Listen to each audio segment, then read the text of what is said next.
Hey, good morning and welcome to the Villa Rosa.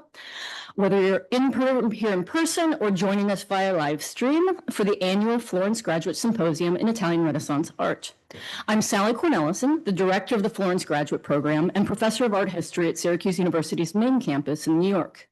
Normally, Sasha Perugini, Director of Syracuse Florence and Director of Global Innovation for Syracuse Abroad, begins today's event. But because Sasha could not be with us today, she prepared the following words for me to read on her behalf. Here we go. I'm putting on my Sasha. As the director of Syracuse Florence since 2011, I always look forward to the Graduate Symposium. It is one of the highlights of our academic calendar and a tradition that began in 1987. The Florence Master's Program is even older, as it was founded in 1964, just 5 years after Syracuse University launched its Florence undergraduate program within these very walls. It is always a nourishing experience to listen to our graduate students share the hard-won results of their capstone research projects. Our Master's Program is distinguished not only for the first-hand investigations the students conduct in local archives, libraries, and art collections, but also the impressive training they receive on how to communicate their findings to both a general audience and specialized scholars. The strength and quality of this program is a credit to the talented teachers who guide them. First and foremost, Professor Sally Cornelison, as well as Molly Bourne, who serves as, I know it's weird, it is what it is. Yay me. As well as Molly Bourne, who serves as the Florence Graduate Program's Italy-based coordinator, and of course, the rest of the SU Florence graduate faculty, Jonathan Nelson, Matteo Duni, Sean Nelson, and Gleb Sturmer, the last of whom joined our team this year.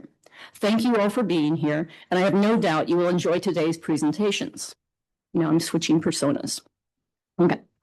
On behalf of Syracuse University's Chancellor and Provost, the Dean of the College of Arts and Sciences, and my colleagues in the Department of Art and Music Histories on the snowy main campus in Syracuse, New York, I'm delighted to welcome you to our Graduate Symposium, the capstone event of the Florence Graduate Program in Italian Renaissance Art.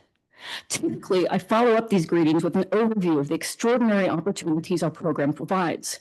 But this time, I'd like to get a little more personal. Last year, we celebrated our 60th anniversary both here and in New York City. That anniversary was a major milestone in the program's history, and the celebrations gave us a chance to connect with our alumni and supporters and reflect on how the program has grown and how it changed our lives. And speaking of alumni, I'd like to acknowledge Eric Frank and Penny Montalbano of the class of 1976. Yay!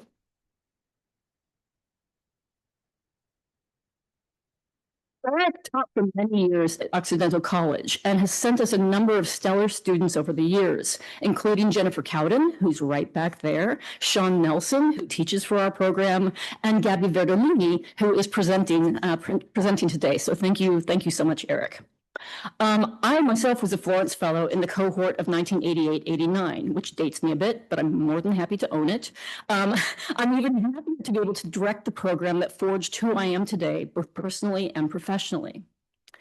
Thanks to Syracuse University's commitment to it, the Florence Graduate Program continues not only to survive, but also thrive and grow, despite sobering budget cuts and persistent and deeply misguided questions in the media and elsewhere about the value of humanities education.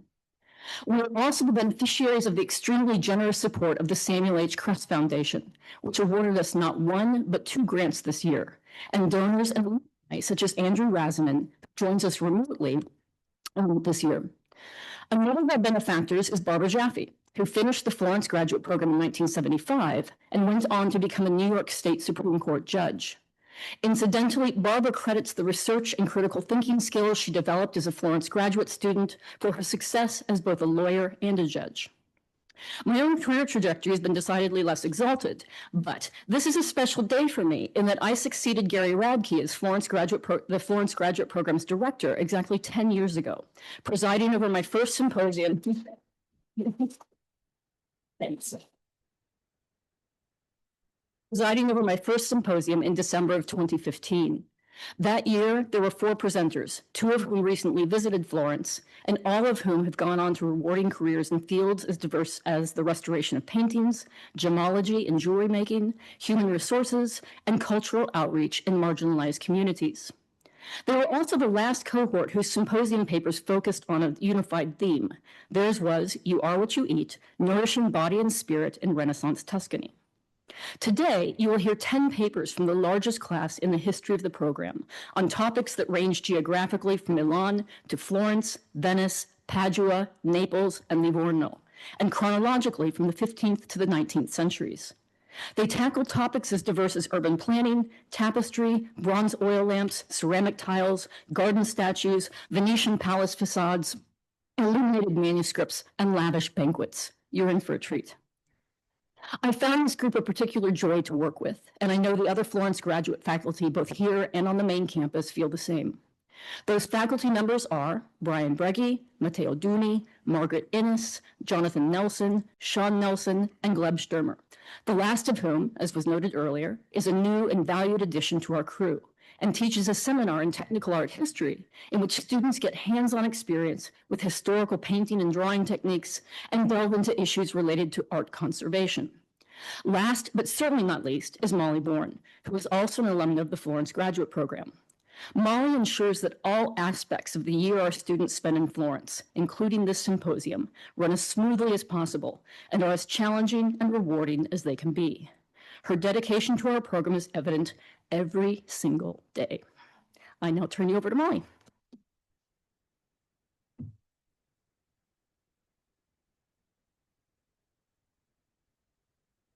Thank you, Sally. Good morning and welcome.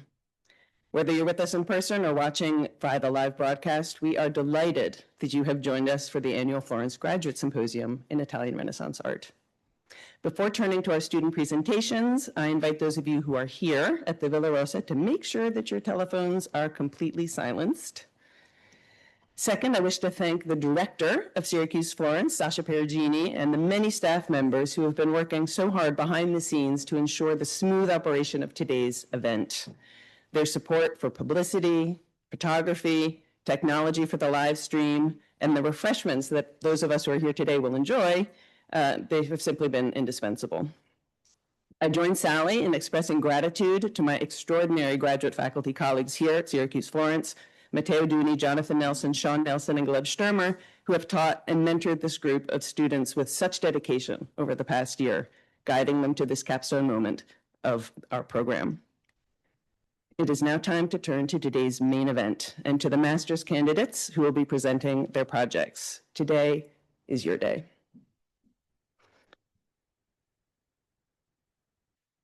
The cohort of 2025 arrived to the Villa Rosa last January to begin their year of residency in Florence, where faculty members introduced them to the important libraries where they would conduct their research, including the Berenson Library at Harvard's ITATI, the Kunsthistorisches Institute, and the Dutch Institute, to whom we are all eternally grateful.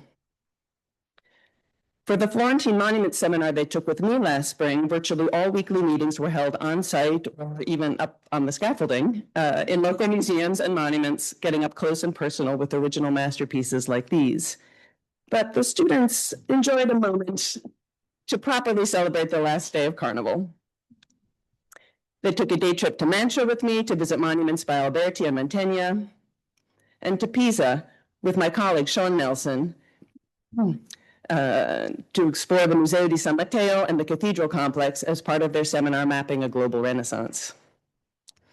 With Matteo Duni, as part of his history seminar on Renaissance Italy, they viewed original documents conserved at the Archivio del Duomo, and then in May, deepened their knowledge of paleography and archival research with a course taught by Dr. Nicoletta Baldini at the Florentine State Archives. In June, they visited Genoa with Sally Cornelison, who was at that time a visiting professor at the University of Genoa. Then in the fall semester, we were delighted to welcome Gleb Sturmer to teach them Renaissance painting techniques and conservation. Together with Gleb, the students visited the fabulous Fra Angelico exhibition at Palazzo Strozzi, which provided a perfect introduction to the traditional gilding and tempera techniques that they would learn in his seminar. With Gleb, they also tried their hand at fresco painting, and they visited the Opificio laboratory at the Fortezza da Basso to observe professional conservators at work. The students took a seminar taught by Jonathan Nelson on Botticelli and Filippino Lippi, featuring site visits to study original works up close. Finally, the grads enjoyed an overnight trip to Rome together with undergraduate students in the Michelangelo Seminar. This included a special after-hours visit to the Vatican Museums and Sistine Chapel, a once-in-a-lifetime opportunity made possible by the generous support of Mary Jo Weinig, an alumna of our MA program. Over the course of their full year here in Florence, our master's candidates have been engaged in guided research on their individual capstone projects. Today, they will share the results of their findings in 15-minute presentations that each make an original contribution to the field. The 10 papers you will hear are organized in chronological order according to topic. After the first 5 presentations, those speakers will come to the front of the room so that audience members who are here can ask them questions. There will then be a 20-minute intermission, after which we will reconvene to hear the last 5 presentations, followed by the opportunity to ask questions of those speakers. We hope that everyone who is here will then join us for a celebratory reception in the next room. Our first speaker is Madeleine Hollenbeck, presenting Reframing the Virgin's Bared Breast, Madonna Lactan's Paintings in Late 15th Century Tuscany. Madeleine.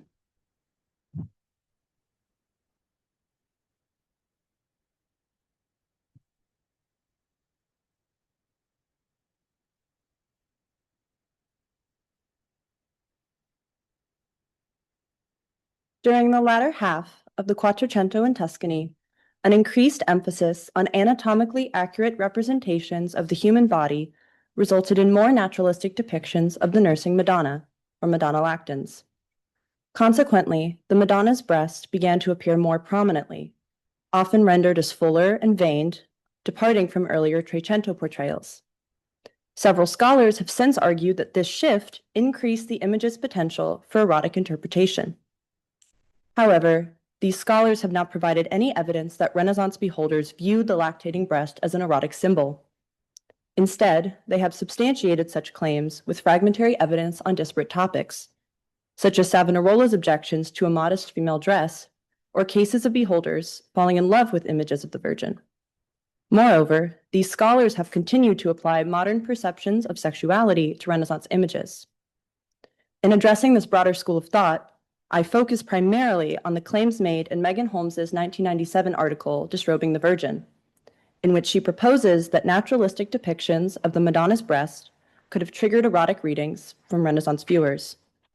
To complicate this claim, I will examine 3 altarpieces that portray a naturalistic Madonna lactans: the Enthroned Madonna and Child with 6 Saints by Nera de' Bici, the Madonna and Child Enthroned Between 4 Saints by Cosimo Rosselli, and the Madonna and Child Enthroned Between 3 Saints, also by Rosselli. My presentation today considers these works in their original context and argues that these images of the nursing Madonna would have encouraged devotional practices associated with the nourishment of the Eucharist, divine healing properties of breast milk, and idealized motherhood. In short, they would not have been perceived as erotic by their original beholders. Countering previous scholars' claims, I further propose that the iconography of the Virgin's nursing breast did not adhere to Renaissance conventions of erotic art and would not have been interpreted as such. Artistic portrayals of erotic nudity in the early modern period frequently relied on what Margaret Miles has termed provocative disarrangement. In other words, nude or partially nude images of mythological and secular women were more likely to invite illicit glimpses because their breasts were seductively revealed and often framed by loose robes. Conversely, in these images of the Madonna lactans, the Virgin's breast is revealed purposefully, not inadvertently, as a specific religious symbol. The framing of the Virgin's breast intentionally reveals a body part fulfilling its biological function, and she is fully aware of its visibility to beholders. The Carmine Madonna is an altarpiece by Nera de' Bici that depicts the Madonna lactans actively nursing Christ. Neri painted this altarpiece between 1472 and 1473 for the Church of Santa Maria al Marocco in Tavernelli Val di Pesa, entrusted to the Carmelite order. Since its inception, a fervent devotion to the Virgin has dominated the Carmelite order's practices and beliefs. Her miraculous appearance on Mount Carmel led the order's members to dedicate themselves to the Virgin, claiming her as their chief patron. The Carmelites also stressed the redemptive power of the Eucharist, a belief rooted in the early hermit's practice of taking communion and symbolized through the image of the Madonna lactans. The Madonna's connection to the Eucharist derives from the medieval view that her breast milk functioned as the processed blood of Christ, forming a direct link between mother and child. Medieval religious and medical texts also presented the belief that a mother's blood, which nourished the fetus in her womb, was subsequently transformed into breast milk after the child was born. Mary's milk was therefore understood not only as food for her child, but as a symbol of the Eucharist, and images of her nursing Christ were thought to also symbolize the spiritual nourishment of the Christian soul. Considering the beliefs and practices of the Carmelites, it is reasonable to claim that within the Church of Santa Maria al Morocco, there was no precedent for erotic readings of Mary's altarpiece. To further support my analysis of naturalistic nursing Madonnas and their visual efficacy for religious audiences, it is crucial to examine those painted by Neri's student, Cosimo Rosselli. The Castle Fiorentino Madonna is a little studied artwork by Rosselli, and as a result, its original location remains uncertain. The altarpiece was displayed at either the parish church of San Nicolo or the Clarissan nunnery of Santa Maria alla Marca, both located in Castle Fiorentino, a medieval town in the Valdese Valley that would have likely been involved in the cult of the Virgin's milk. In the altarpiece, the Virgin wears a gown with a nursing slit that exposes one breast between the folds of the garment, typical of Renaissance maternity clothing. She directs her gaze towards the viewer, affirming her role as the primary intercessor. St. Francis stands on the right side of the altarpiece in a dark habit, possibly indicating an audience of Franciscan friars, while the figure of St. Clare on the left suggests an audience of Franciscan nuns, specifically the Poor Clares. The altarpiece's iconography, however, is not the only feature that delineates a probable Franciscan audience. Both San Nicolo and Santa Maria alla Marca were established under the authority of the Franciscans. Thus, in either location, the altarpiece would have encouraged devotional practices characteristic of this order. While Franciscan literature and sermons indicated a potent interest in the Madonna lactans, images of the motif in Franciscan churches during the late medieval to Renaissance period appear to be relatively infrequent. The rarity of these images in Franciscan spaces led Holmes to propose that the friars might have been concerned that viewing the bared breasts of the Madonna lactans could stimulate visions of seductive women.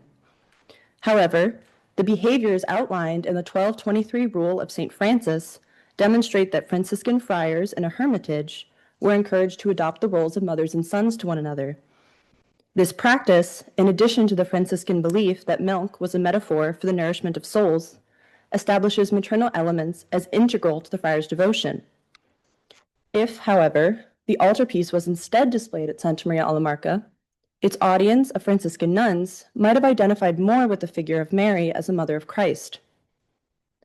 Caroline Walker Bynum, a leading historian of medieval women, argues that through their female bodies, early modern nuns had a more physical connection to the Madonna than male devotees. Bynum proposes that the maternal desire rooted in the female body leads to embodied devotional experiences, which she defines as the intersection between physical sensation and mental spirituality. In several religious settings, including Clarissan convents, these devotional experiences involved emulating the Virgin Mary's pregnancy, cradling, nursing, and even birthing of the Christ child. These practices were often supported through the props of Christ child dolls, allowing the Poor Clares to cherish and nurture Christ as their son. Despite the uncertainty of the Castle Fiorentino Madonna's original location, it is likely that this altarpiece was intended for a Franciscan audience. In either setting, it would have served as a visual aid to encourage maternal devotional practices characteristic of the order's traditions and beliefs. It is therefore reasonable to assume that such practices would have taken precedence, and that neither audience would have read the altarpiece as an erotic image. In 1492, Rosselli painted this altarpiece for the Salviati Chapel, located within the Cistercian Church of Santa Maria Maddalena de' Pazzi in Florence. Depicting the nursing Madonna, it is perhaps the most naturalistic portrayal of a lactating breast in the painter's known works.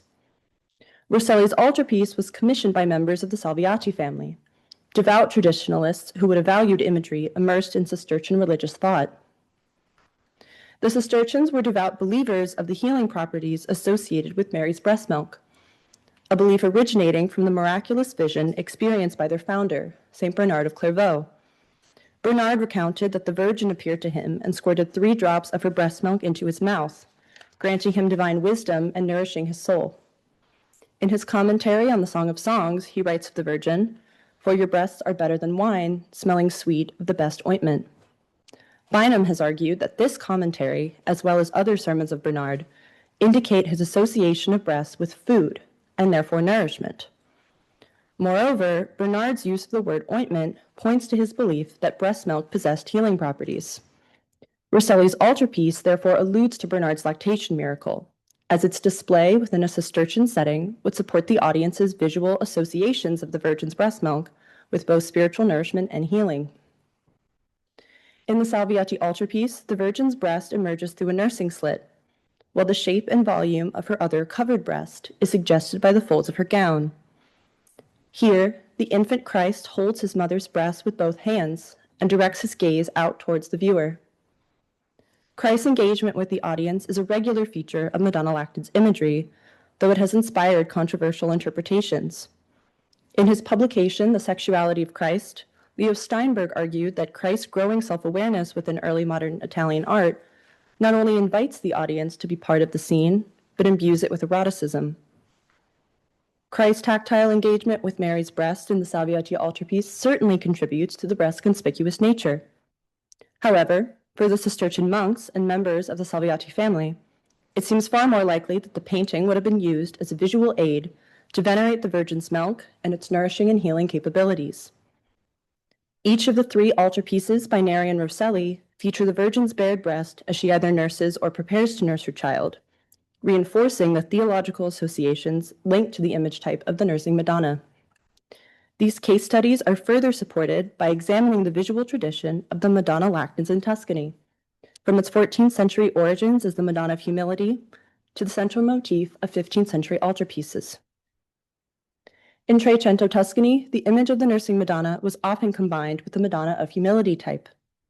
The Madonna of Humility developed from images of the Virgin suckling her child at the Nativity, typically characterized by her seated position on the ground. During this period, the Madonna of Humility typically appeared in private, small-scale devotional works, such as this panel by Sienese painter Andrea di Bartolo. This artwork was one of several he produced for a Dominican convent, as indicated by the small figure of a nun in her white habit, and could have served as visual aid for private Marian devotion. Here, the Madonna's breast is represented in the typical style of the period, anatomically implausible, with little or no visual references to her other covered breast. A later image from the workshop of Bici di Lorenzo represents the Virgin's breast in a similar format, no larger than her hand. However, this depiction softens the Madonna's features and places her on an altar rather than the ground, demonstrating a shift away from the Madonna of Humility and a move towards the naturalistic, enthroned Madonna Lactans of the Quattrocento. In addition to their role as visual aids for performative devotion, images of the nursing Madonna were also used to encourage maternal breastfeeding, a practice understood as virtuous in its imitation of Mary and believed to counteract rising mortality rates. In the Quattrocento, religious doctrine and medieval treaties advised women to breastfeed their children rather than employ wet nurses. Regardless, upper-class Tuscan women still favored wet nursing over breastfeeding, considering the latter to be a dangerous practice that would result in scarred breasts. Hiring a wet nurse, however, was a luxury that the poor women of Tuscany could not afford. Images of the Madonna Lactans therefore duly communicated the Virgin's humility and purity. Breastfeeding was practiced primarily by the peasant classes and viewed as contingent upon celibacy. During the 15th century, the Madonna Lactans was featured more frequently in Tuscan altarpieces. Miles attributes the motif's increase to the malnutrition and plague that devastated the region during the mid to late 14th century, proposing that starved Tuscans would have now valued an image of the Virgin feeding her child. This increase might have also been the result of churchgoers' desire to receive communion and be spiritually fed by Christ. In religious contexts, the nursing Madonna often functioned as a backdrop to the sacrament of communion, reaffirming the connection between spiritual and physical sustenance. Megan Holmes has suggested that between 1440 and 1470 across Tuscany, the Madonna Lactans went out of favor, as artistic standards of naturalism and the consequent potential for erotic interpretation threatened the religious integrity of the image. However, there is no evidence to suggest any contemporary anxiety regarding representations of the Virgin's bared breast during this period. In her discussion of the Madonna Lactan's reappearance, Holmes cites Rosselli's Salviati Madonna as an image that slips into a profane association due to the artist's vivid detailing of the breast and nipple. Her argument represents the broader modern perception that conspicuous nudity is inherently erotic. However, as I argued earlier, the Renaissance conception of erotic exposure is illustrated best through secular images of women whose breasts are framed in a seductive manner. In direct contrast to these types of images, the altarpieces by Neri and Rosselli depict the Virgin's breast purposefully, framing it as a specific religious symbol. Via an analysis of the iconography, context, and audience of these three Madonna Lactans altarpieces by Neri and Rosselli, my presentation has argued that the visual associations of the nursing Madonna during the Renaissance would have primarily encouraged Marian devotional practices, superseding potential erotic interpretations by their original beholders. By examining the iconographical evolution of the Madonna Lactans alongside early modern theology and attitudes towards breastfeeding, I establish that while depictions of the breast evolved to reflect increased attention towards naturalism, the religious message remained predominant. Thank you.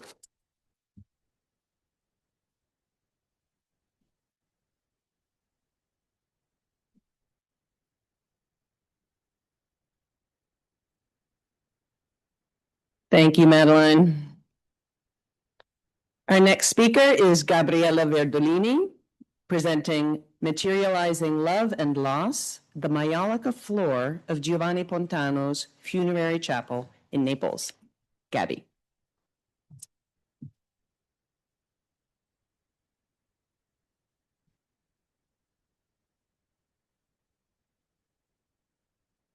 In 1490, Giovanni Pontano, the leading humanist and poet of 15th century Naples, commissioned a funerary chapel to commemorate his recently deceased wife, Adriana Sassone. The chapel would eventually serve as the burial place of Pontano himself and his children. Long celebrated by scholars for its classicizing architecture, it stands as one of the most important surviving buildings of Renaissance Naples and a clear expression of the city's late 15th century antiquarian revival. Built of dark Paperno stone and articulated by Corinthian pilasters, the chapel is attached to the exterior of Santa Maria Maggiore alla Pietrasanta along present-day Via Tribunali, formerly the Decumanus Major, that cut horizontally across the ancient city, Neapolis. Positioned on one of Naples' busiest thoroughfares, it functioned not only as a private memorial, but also as a public monument, clearly visible to passers-by. The chapel is best known for its classicizing inscriptions that punctuate its facade, and which were composed by Pontano and adapted from ancient authors such as Plutarch, Cicero, and Aristotle.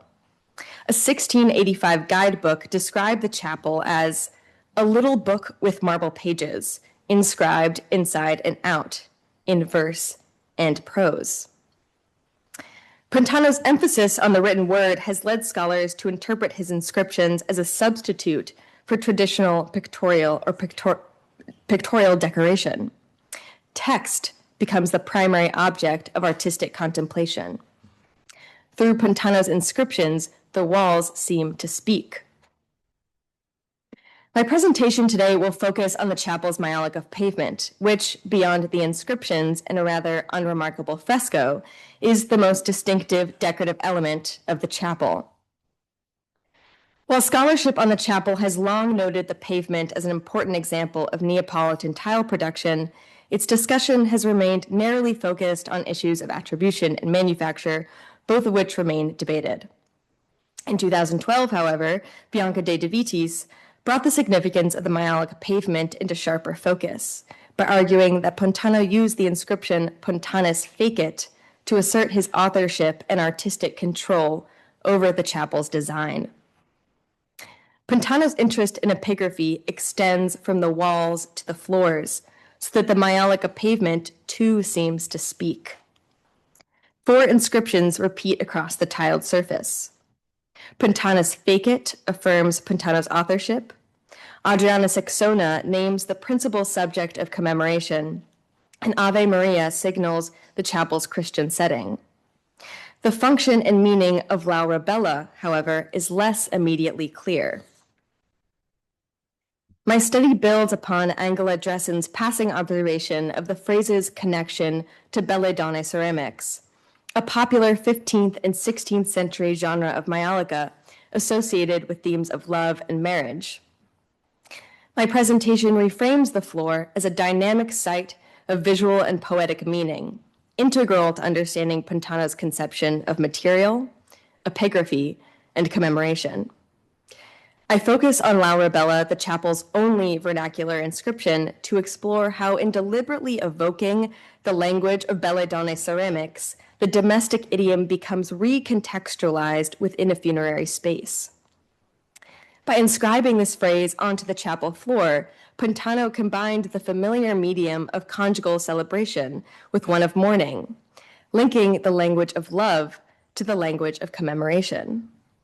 Through exploring the significance of Maiolica and Laura Bella, I will reveal how Pantano not only looked back to a distant classical past, but was also deeply attuned to his immediate present and local context of 15th century Naples. The Umbrian-born Giovanni Pantano established himself as a defining presence at the Aragonese court, serving as secretary and political advisor, first to Alfonso V, then to Ferrante I.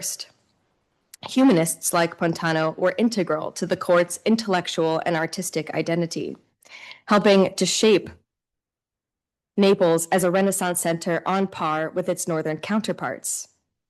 Pantano's literary and political life thus unfolded within a system where literary, artistic, and material display were understood as expressions of allegiance to the Aragonese court.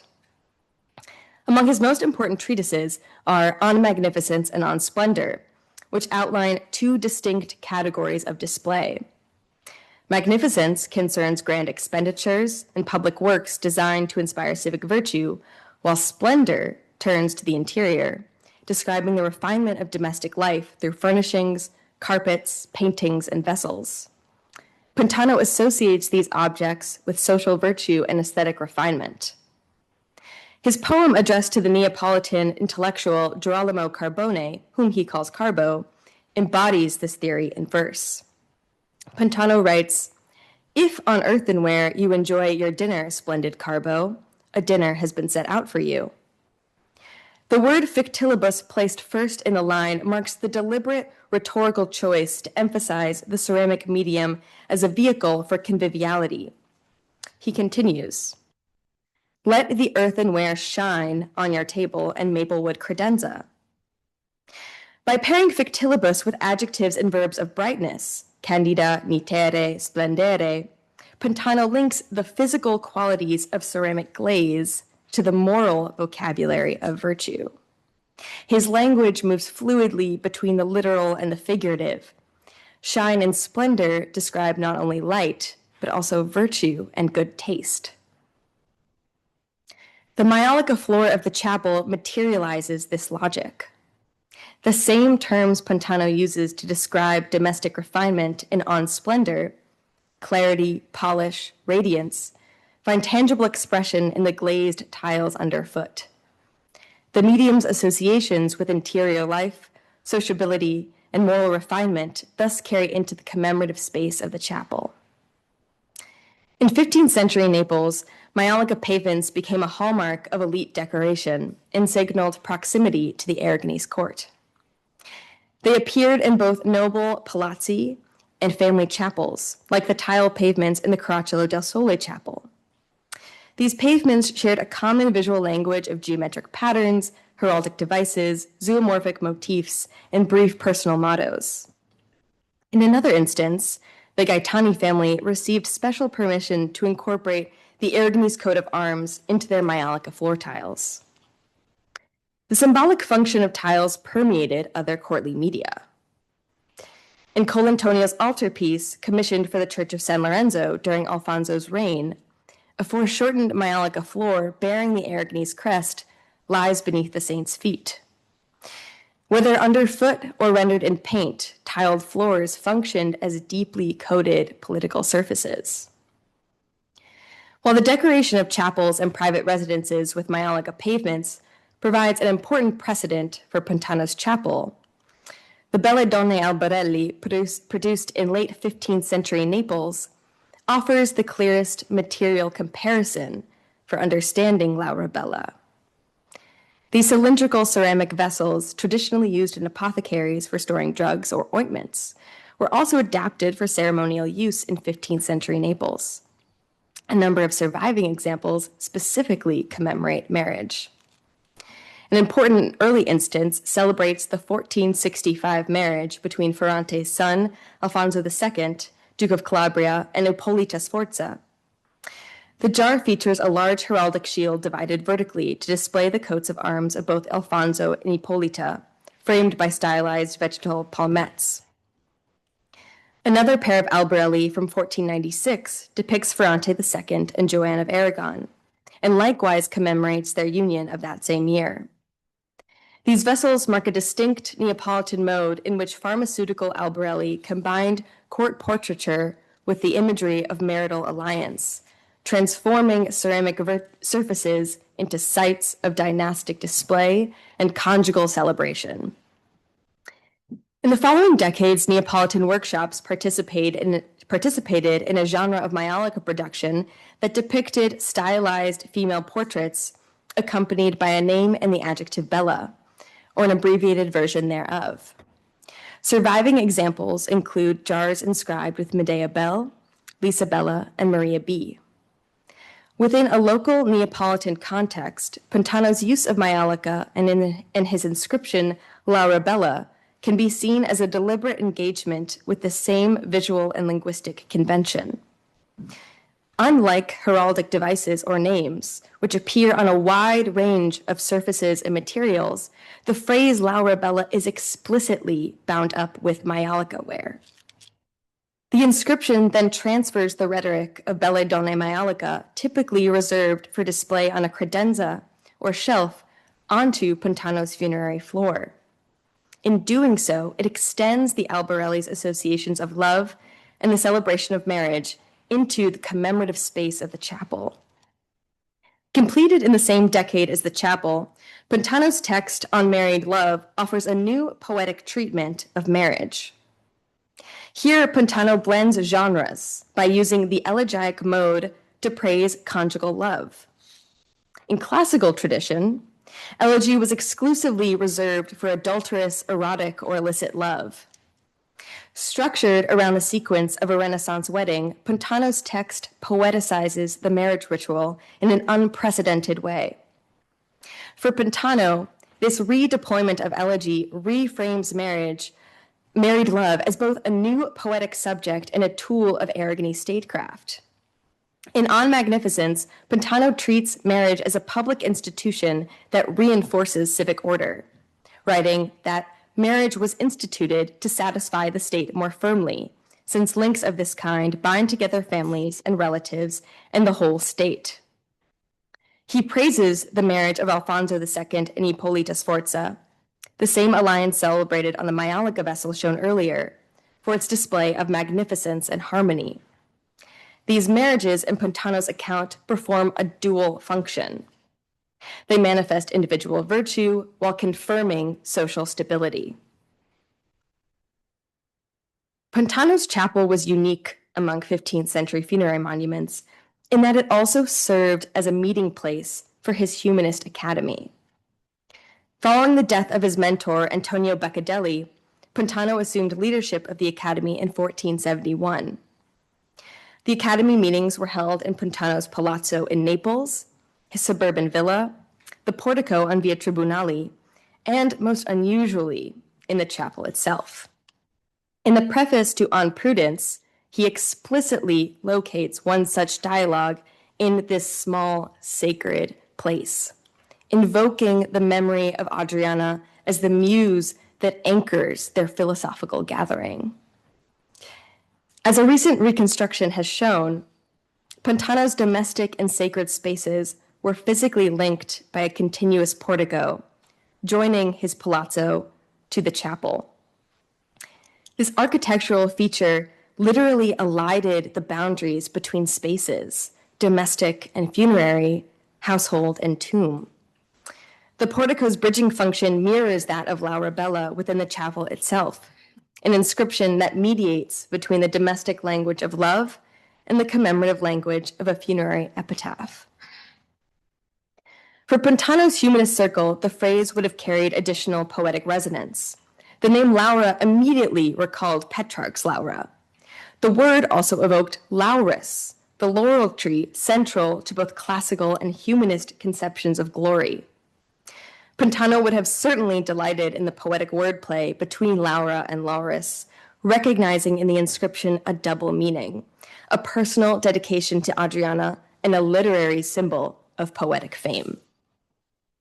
This association was made explicit by one of Pantano's contemporaries.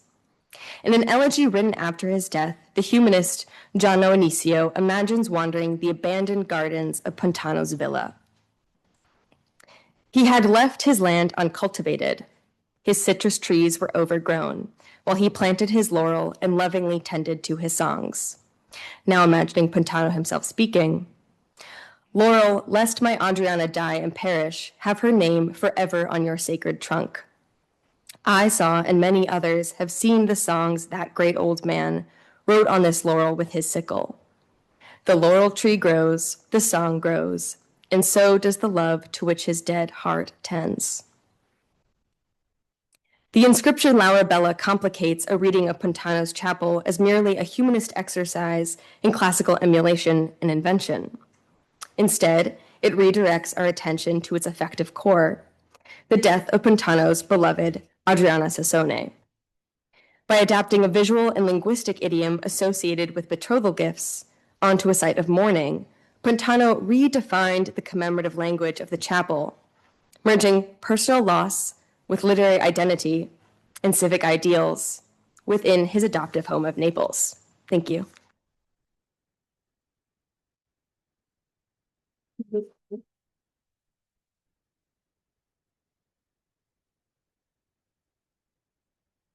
Thank you, Gabby. Our next speaker is Rose Brookhart, presenting Age and Authority in Renaissance Milan, the illustrated and poetic portrayals of Massimiliano Sforza in the Liber Jesus. Rose.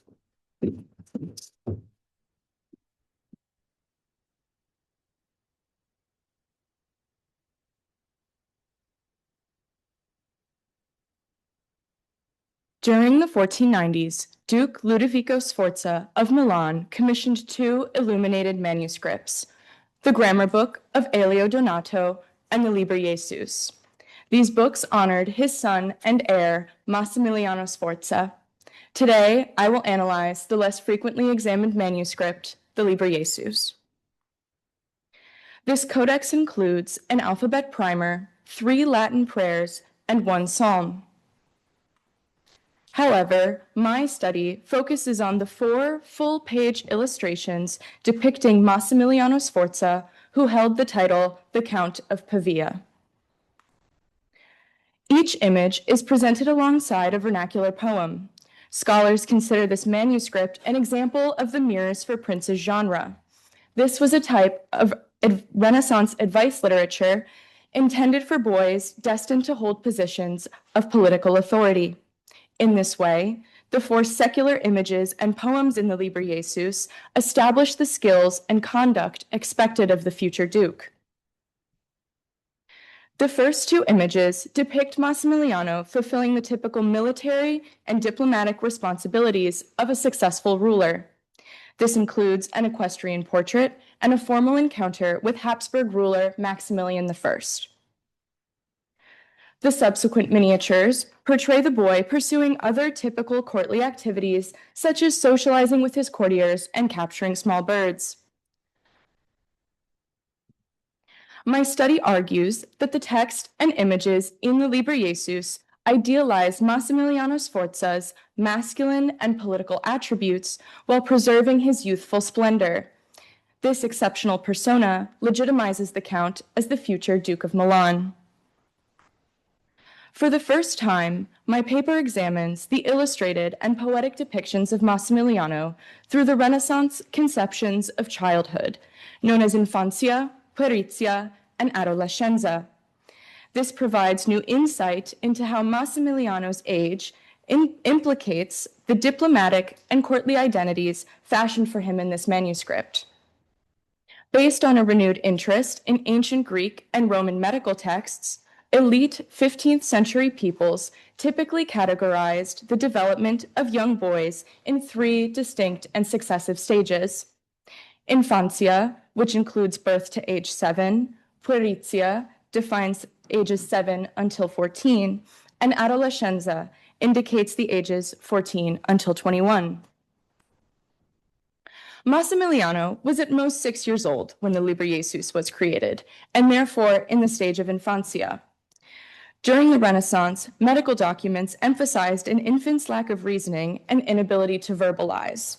Since leaders were expected to be eloquent and rational, it would be inappropriate to portray a political heir with emphasized infantile attributes. Instead, images of boys during the stages of puerizia and adolescenza often included items like books or weapons. These attributes signified young and teenage boys' honed intellect and soldierly potential. According to the stages of childhood as understood by 15th century audiences, Massimiliano's representations in the Liber Jesus straddle the boundary between boyhood and manhood. The frontispiece of the Liber Jesus features an equestrian portrait of Massimiliano. Since Roman antiquity, the equestrian monument functioned as an iconic symbol of male authority, majesty, and triumph. Furthermore, this image exists within a tradition of equestrian portraits in earlier illuminated manuscripts commissioned by the Sforza, including a portrait of Massimiliano's great-grandfather, Muzio Attendolo Sforza. The poem, paired with this image, affirms the prince's status as a soldier and indicates the fulfillment of his intellectual responsibilities. The poem stresses that arms are well suited to a lord. With them, one can gain honor and spread one's fame everywhere. The poem further affirms that the Count's erudition aids his ascent to greatness by stating, "Letters are a flower with arms, which together can give you eternal glory." The simultaneous emphasis on letters and arms references the humanist pedagogy used to educate elite boys in northern Italian courts during the 15th century. The inclusion of his armor and emphasis on his education promote Massimiliano's soldierly and scholarly preparedness, and in doing so, provide a characterization typically associated with boys from ages 7 until 14. Furthermore, to legitimize his political future, the frontispiece of the Liber Jesus includes iconography that is an unmistakable assertion of young Massimiliano's militaristic authority and his manliness. Renaissance images that depict boys from ages 14 through 21 typically include attributes that emphasize the subject's virility. During the 15th and 16th centuries, virility defined more than physical or sexual power. In the period, virility was defined as courage, manhood, or attributes belonging to a man. In this way, virility signified maturity in addition to masculinity. Scholars have previously explained how images of teenage boys promoted their virility to assert the subject's readiness for the social and political networks of adult men, which is demonstrated by the young Sforza's equestrian portrait. However, the second illustration of Massimiliano is perhaps the most profound demonstration of the Count's participation in diplomatic affairs. Here, the young Sforza joins hands with his Habsburg namesake and future Holy Roman Emperor Maximilian I. Attendants from the Sforza and Habsburg courts accompany the two nobles. Emperor Maximilian extends his right hand to Massimiliano and gestures with his left toward his collar of the Order of the Golden Fleece, a crusading knighthood created by the Habsburg dynasty in 1430. The vernacular text paired with this image is presented as a conversation in German between the Count and Maximilian I. The subscript provides an Italian translation. In their dialogue, the emperor addresses Massimiliano as this beautiful son and a good boy. Maximilian also designates the Count's father, Ludovico, as a dear brother to me. This word choice characterized the alliance between the Sforza and the future emperor as an indissoluble family bond. Massimiliano accepts the emperor's invitation to crusade east and fight for the faith, before pledging his indefinite servitude to Maximilian. This scripted conversation indicates the young count's future participation in the Order of the Golden Fleece. Furthermore, Maximilian's gesturing hand initiates the young Sforza into the emperor's socio-political circle. The count is presented as the beneficiary of the alliance between the Sforza and the Habsburgs. Thus, the text and image proclaim Massimiliano's readiness for mature political circumstances. The first two illustrations in the Liber Jesus idealize the Sforza heir via overtly military and diplomatic themes.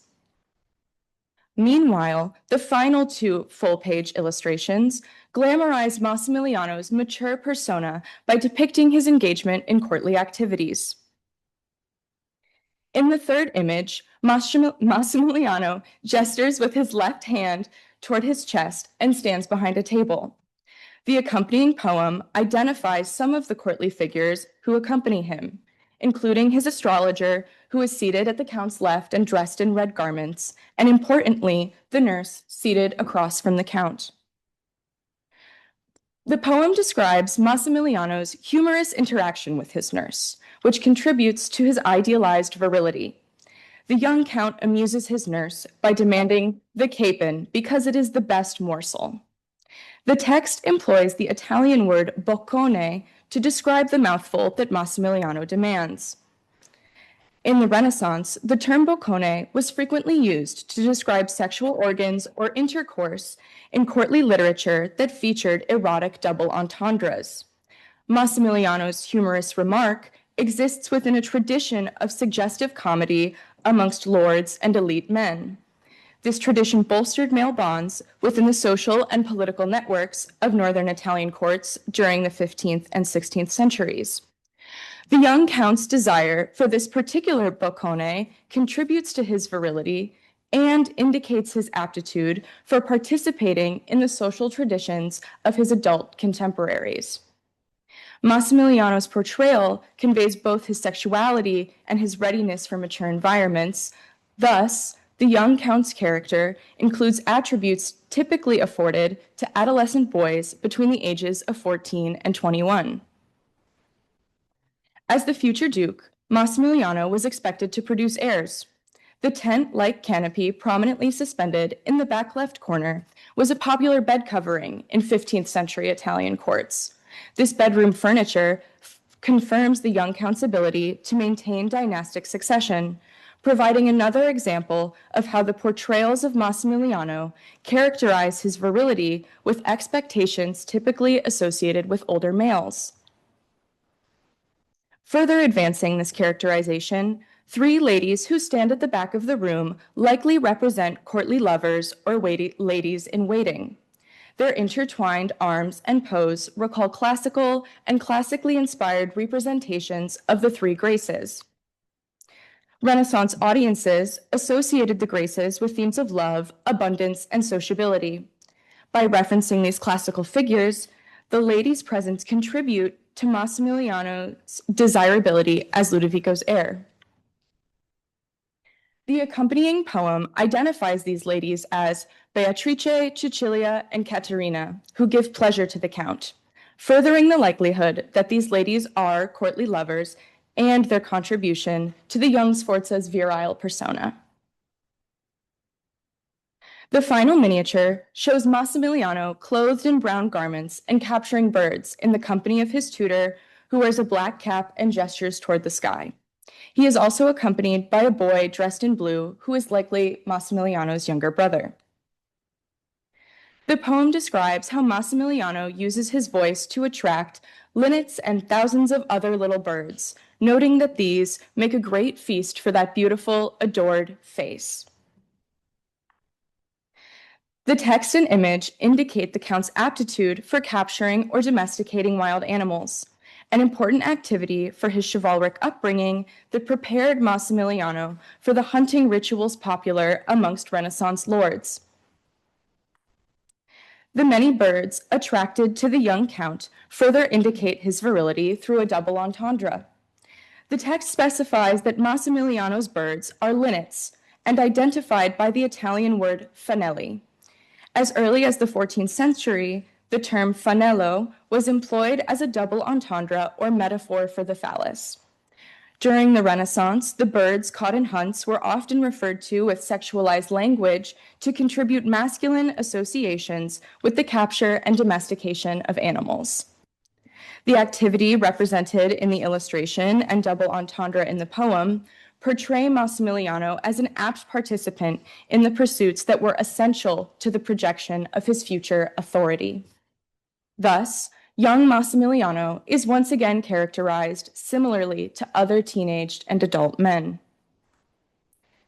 The poetry in the Liber Jesus exists within a tradition of literature from the Sforza court that praised masculine splendor. Poets such as Niccolò da Correggio and Bernardo Bellancioni describe the Green Age, or l'Età Verde, as the most praised period of a young man's life, usually corresponding to their mid to late 20s.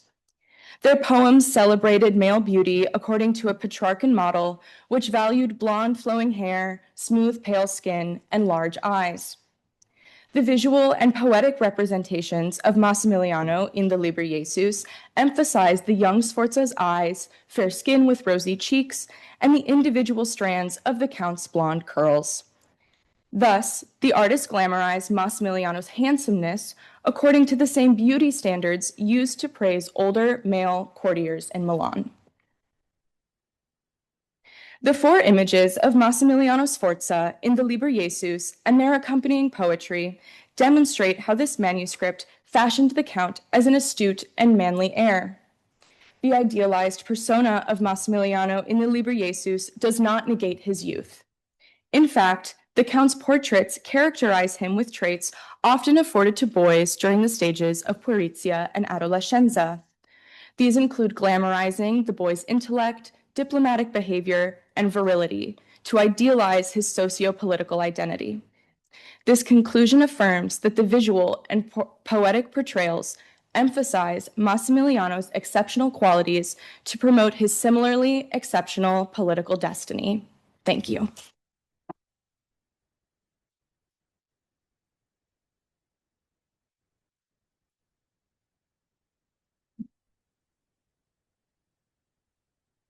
Thank you, Rose.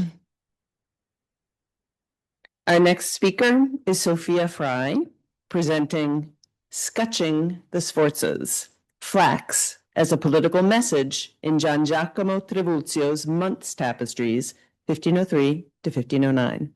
Sophie.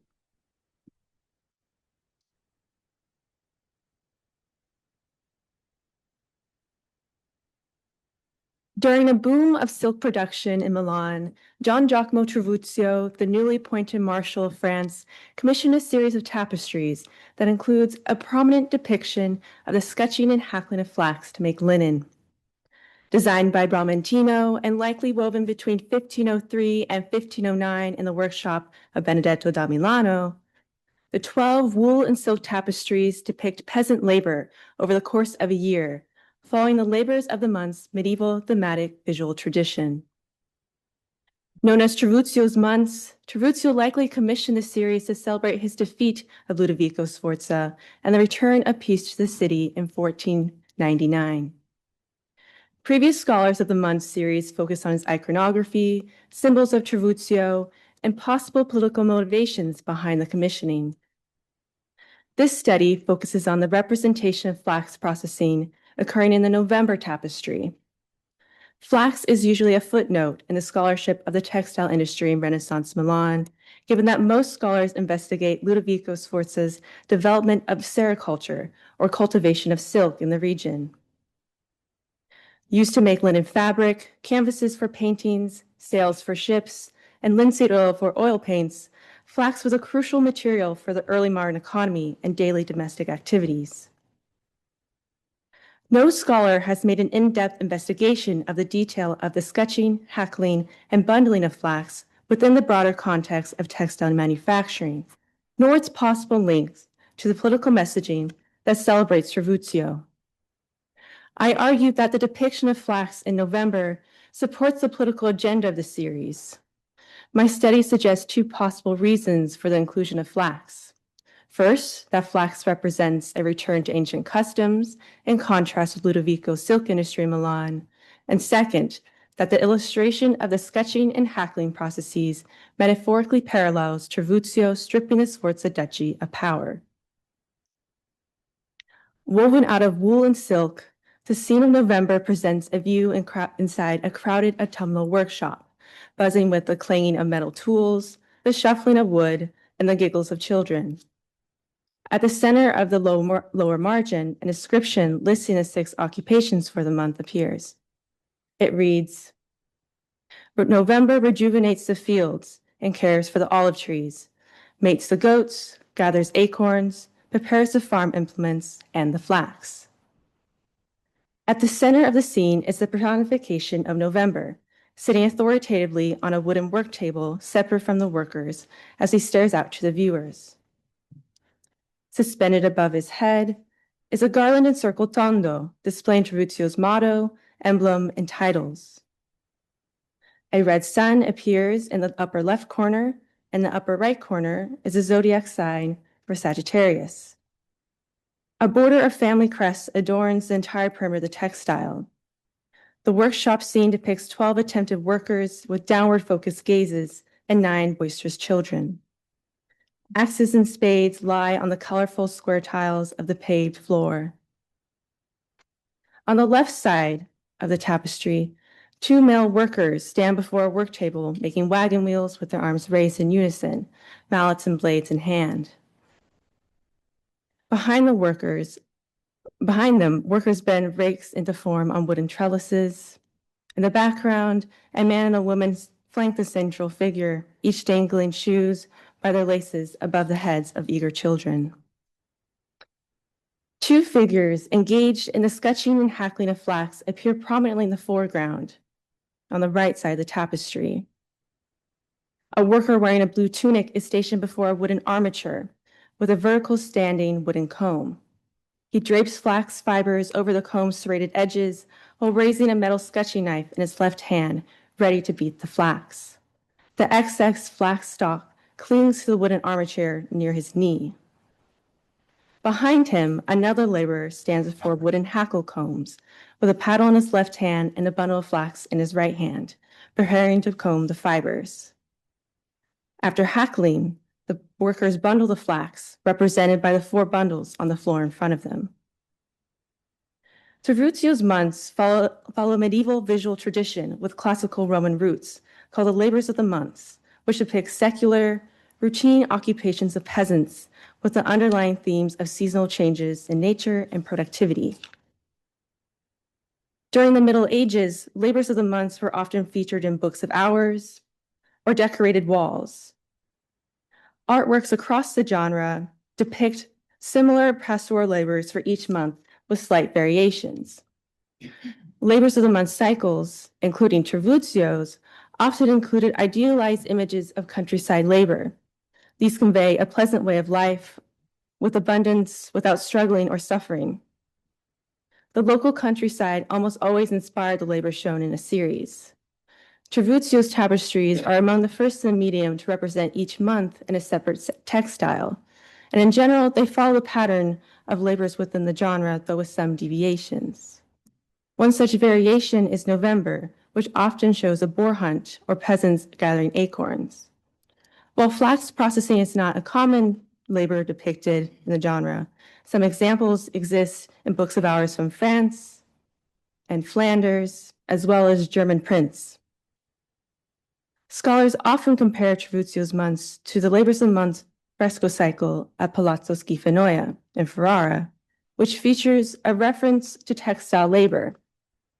The allegory of March has a clear textile motif. In the top right-hand corner, young women gather around a loom and appear to be weaving a cloth as one woman lifts the heddle and passes the shuttle through. While some illustrations of textile labor exist within the Labors of the Month tradition, the flax motif in November draws attention to the Milanese peasant textile work, ignoring the elite silk industry. To contextualize the imagery of flax, it's important to discuss the histories of silk and linen production in Milan. While Milan entered silk production later than Genoa, Venice, Lucca, and Florence, the Visconti and Sforza courts' investments into the industry transformed Milan into a silk capital in the 15th century. The focus of the silk textile production for the Sforza Duchy was not only to bolster the economy, but also to create the opulent clothing that cultivated their image.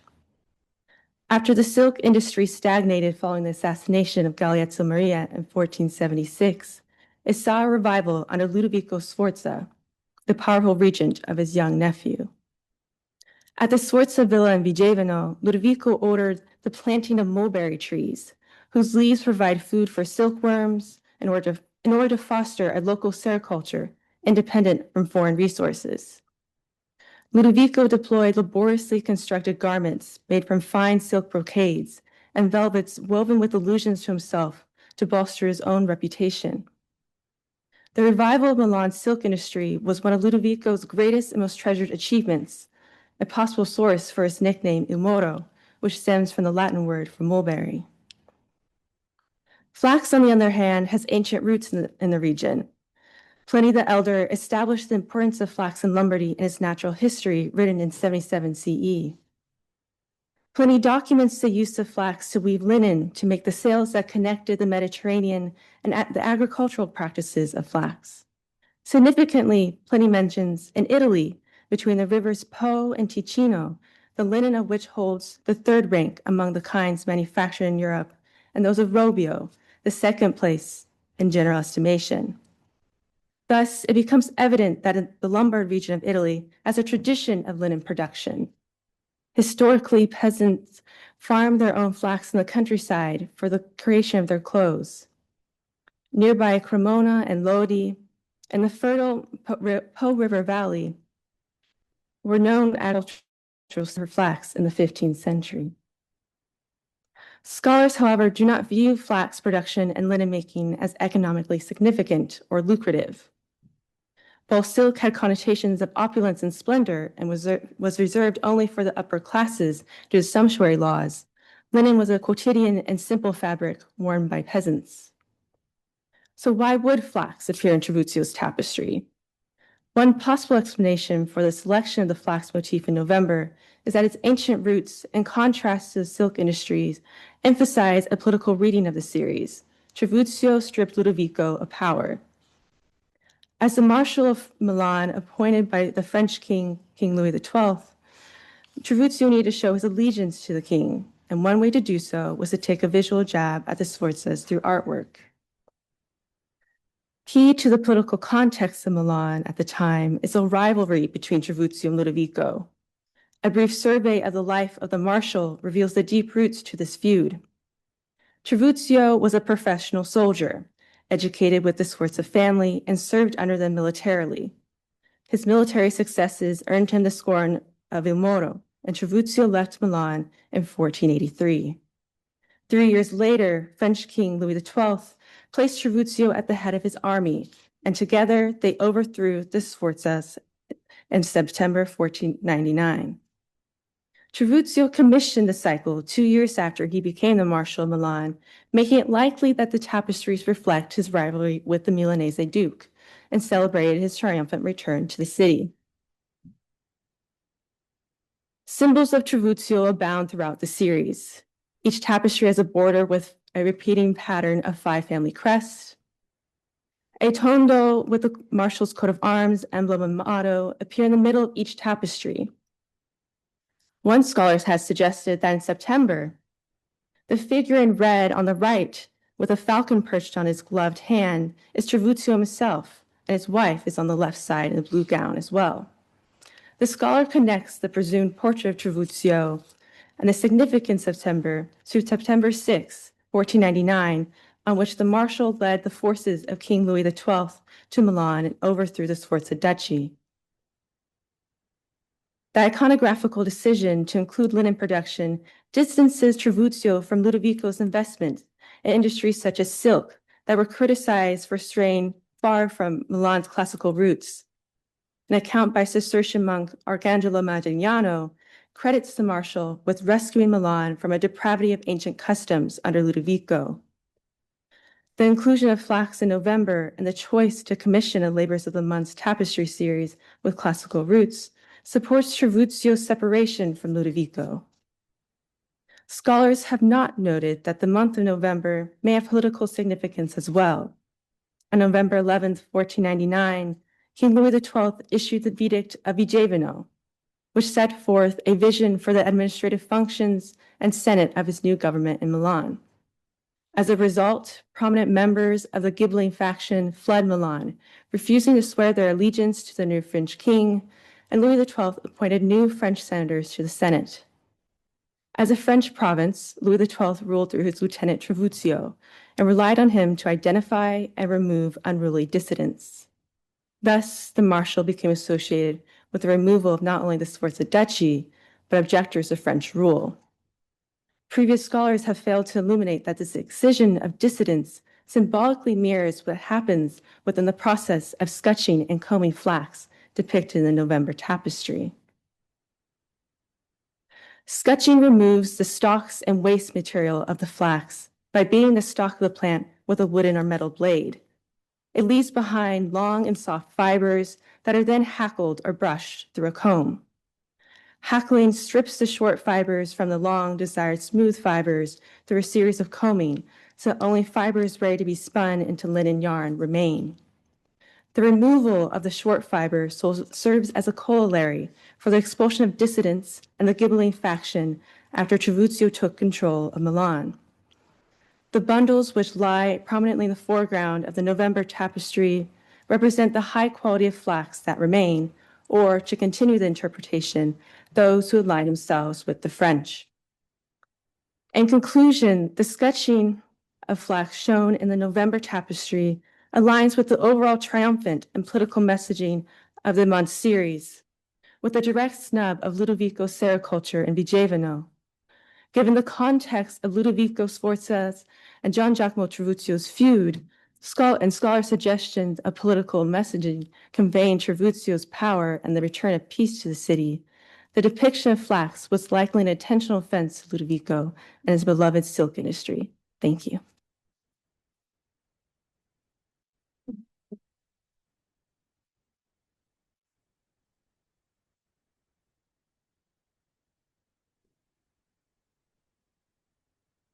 Thank you, Sophia. Our next speaker is Joe Canova, presenting Exploring the Black African Satyr Motif in North Italian Bronzetti. Joe.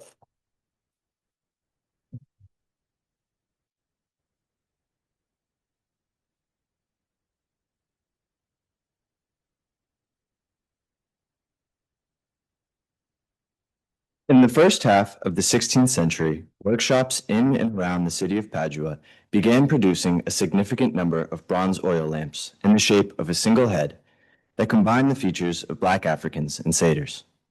Both were subjects of increasing fascination for art collectors of the period, and this study suggests that the emergence of these hybrid oil lamps probably reflects their owners' social and artistic interest in these two distinct types.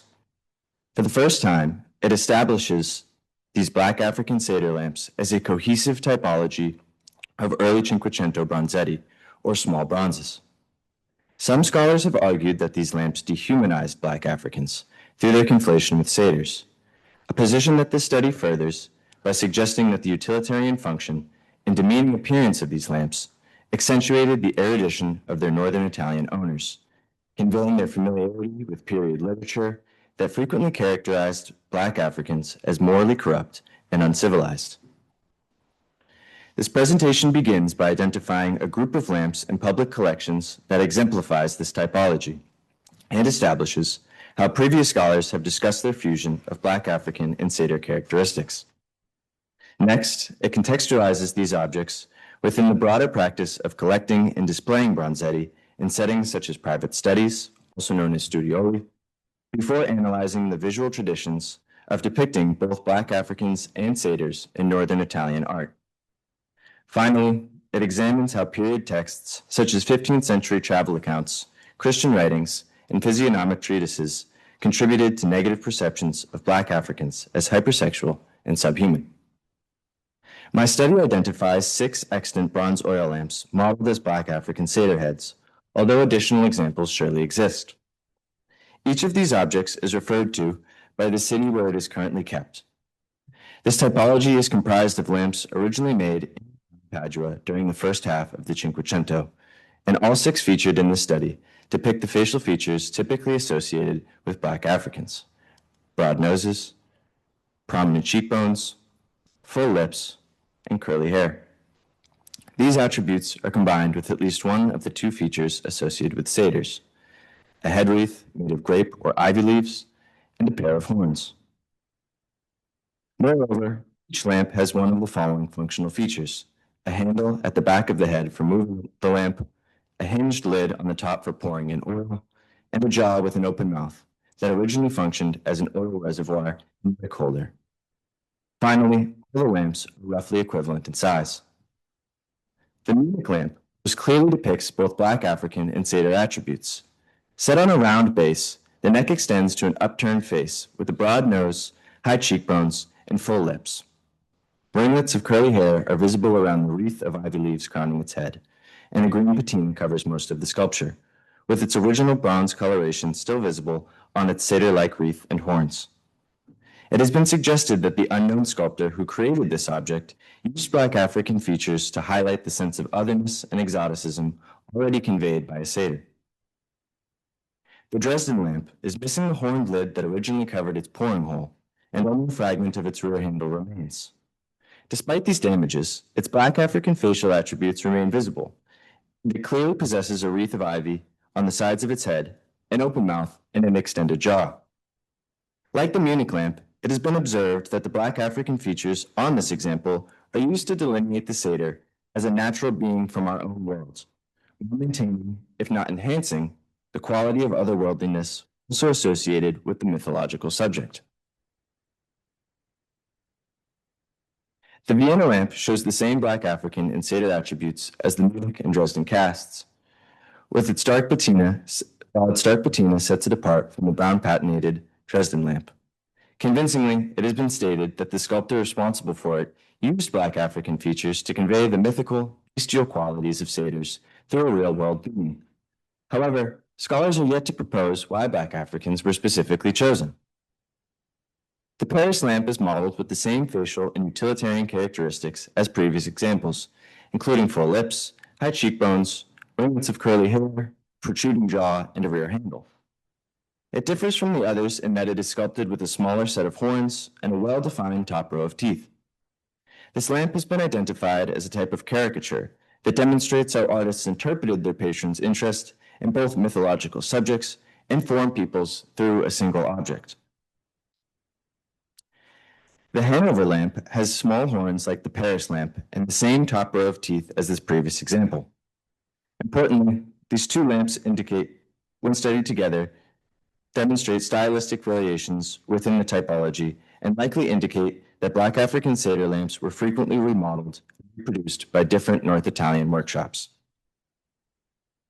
The Berlin lamp was produced by the workshop of Severo da Ravenna, which was active in Padua during the early to mid-Cinquecento. The lamp's rendering of a human nose, cheekbones, lips, and hair clearly indicate its Black African identity, although more subtly than in previous examples. Moreover, the wreath crowning its head marks it as a satyr, syncretizing the 2 identities. Because the lamp is vertically orientated with an open bottom, scholars have suggested that it was unable to hold oil and is thus purely decorative, which separates it from the other lamps addressed thus far. These objects were part of a broader fashion for collecting small bronzes that flourished in northern Italy during the 16th century. Although their specific owners remain unknown, the Venetian humanist Marcantonio Michiel offers some clues. In his notes on Renaissance residences, he recorded art collections in and around Padua, including Venice and Mantua. His inventories mention similar figural bronzes, one of which is directly referenced as a Black African, appearing in elite households, suggesting that their owners were members of the upper tiers of society, wealthy merchants, physicians, and nobles. Often kept in domestic spaces like studioli, these objects were valuable possessions used to demonstrate their collector's intellectual refinement. Scholars argue that objects in studioli were most valuable when they derived from antiquity and played an ennobling role that signaled the virtue of their owner. As a result, when their owners handled these bronzes, they would have been prompted to consider their iconography and contemplate their ancient precedent, an example of which is shown on the right. In turn, this fostered a connection between them and the classical past they wished to inherit. When set down and put to use, Black African satyr lamps often illuminated the polished surfaces of other bronzetti, animating the objects around them. The very act of lighting these lamps extended the subordination of Black Africans into blatant dehumanization, as scholars argue that using heads as utilitarian vessels violated social decorum in Renaissance Europe. This indicates that many humans at the margins of Renaissance society, like Black Africans, could be modeled into objects such as bronze lamps. Further, the owner decided when to light or extinguish them, a sense of authority that mirrored the control some held over enslaved Black Africans and reinforced their perceived power over them. As lamps began to grow hot from use, their owners might have considered that both Black Africans and satyrs were associated with heat. In the 15th and 16th centuries, Black Africans were frequently depicted by northern Italian artists as gondoliers, which is considered by scholars as a neutral, if not positive, representation of them. While most Black Africans came to Venice as slaves, many were freed from bondage and entered everyday Venetian society, often taking jobs as oarsmen on the canals. As a result, images of them in this role began to appear more frequently. The miracle of the cross at the Rialto Bridge is one such example. While the Black African gondolier ferries a white Venetian in his boat, he moves alongside other white men, implying he is not socially subordinate to the other Venetians in the painting. This stands in stark contrast to their conflation with satyrs, who, at the same time, re-emerged in the artistic culture in and around Padua as embodiments of lust and bestiality. During the Renaissance, elite northern Italian audiences associated satyrs with Arcadia, a wild environment completely disconnected from the civilized world.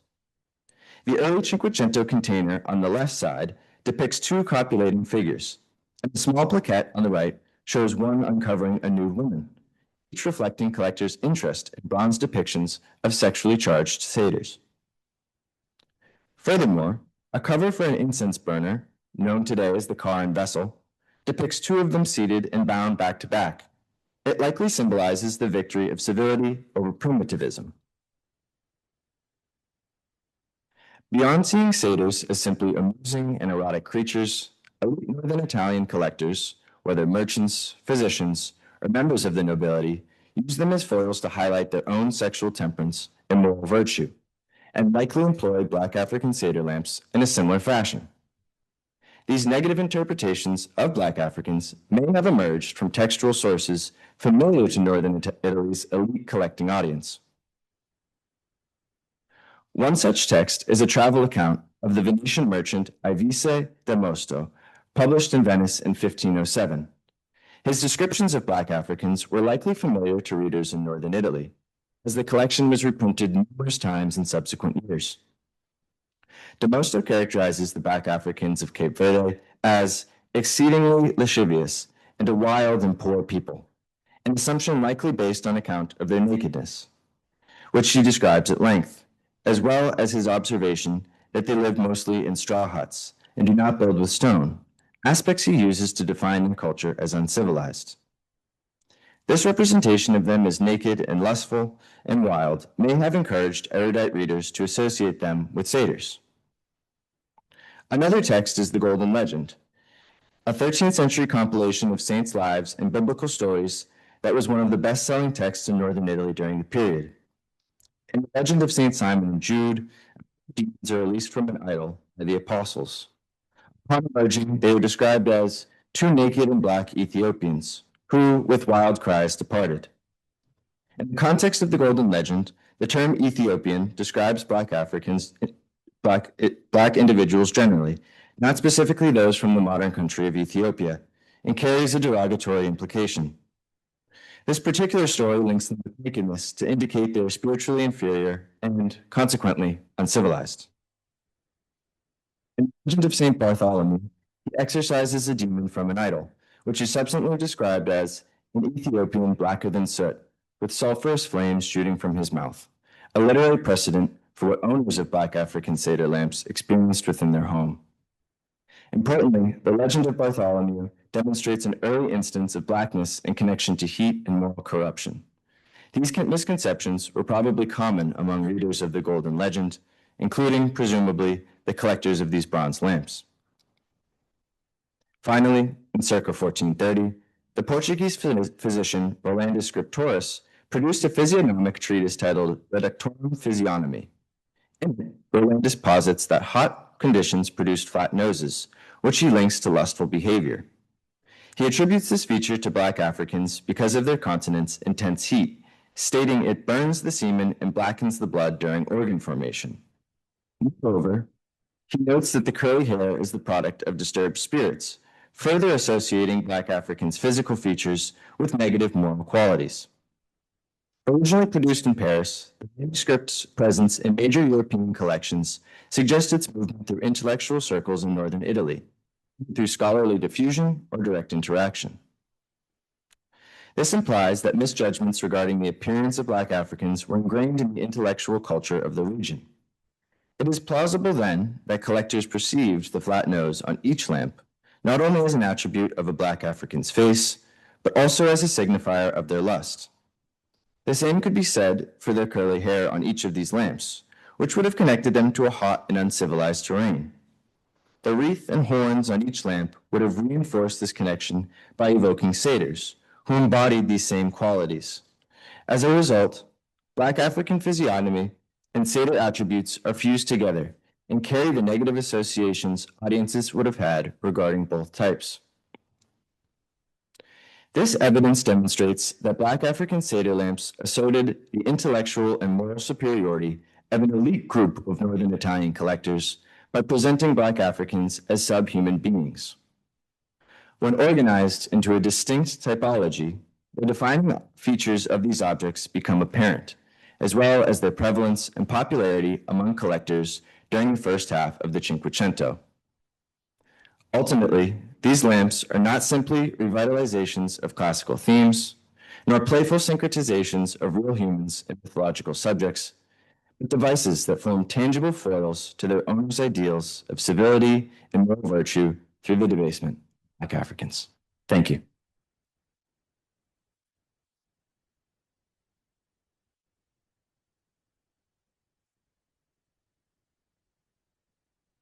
Joe, don't go away. I'd like to invite all five of the first half of our program, all five speakers, to come to the front of the room.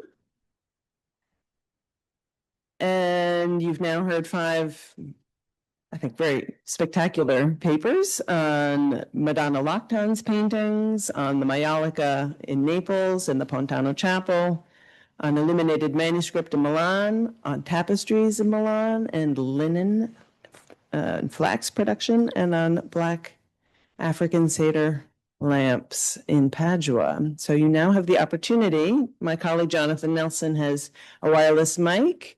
We have a few minutes for questions. If you would just raise your hand and he will bring you the microphone and just indicate to whom your question is directed, please. Thank you very much. You're all very eloquent. I have two questions, actually. One, I don't know what the Liber Jesus. Could you please give us a definition? And as my friend to the left said, in Latin, there are two nominatives together. That's my first question. And then I was wondering about the Madonna Lactans.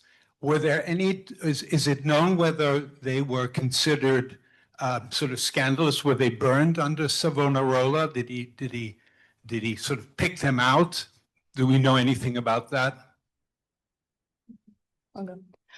To first address your question about the title of the manuscript I discussed today, you're correct. It is perplexing. So Liber Jesus, it translates to book Jesus or Jesus book, and that is a title that is not given to it by the illuminators that made it or Ludovico Sforza who commissioned it. So as I mentioned, in addition to the secular content, the manuscript includes 3 Latin prayers, a psalm, which educational historians Robert Black and Paul Grenler have identified as typical aspects of religious texts for elementary-aged audiences. And so at some point between the Renaissance and now, scholars have sort of coined this ambiguous title for the manuscript I discussed.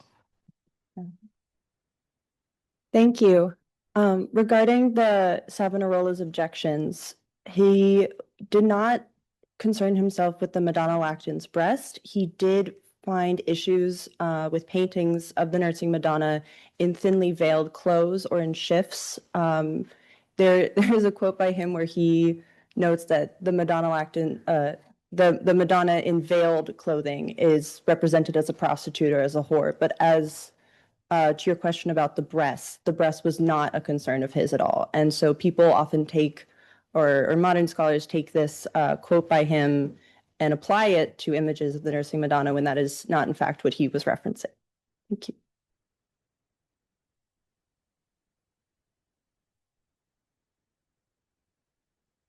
Thank you, all of you. Wonderful job. I have 2 questions for Sophia on the tapestries, which I found really interesting. One is probably, I should know better, but how did the silk come to Milan in the first place? Did it come from the East or did it come through Lucca? And then the next question is, what is the tapestry made of that you were just Sure, describing? thank you. So regarding the question of where the process of silk production came from, the process of producing silk comes from the East, from Asia. I'm not exactly sure if it came from Lucca or not, but we see Ludovico importing the mulberry trees so that silkworms could be grown in one location, since the process requires this to take place in one place, since it's a delicate process, the cultivation of silk worms into their cocoons and unraveling the cocoons into silk. And the tapestries are made out of wool and silk, using the silk made locally from Vigevano.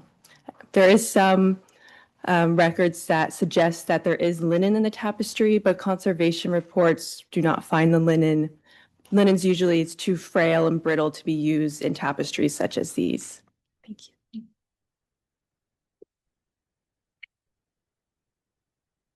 Thanks, Jonathan. Wonderful papers all.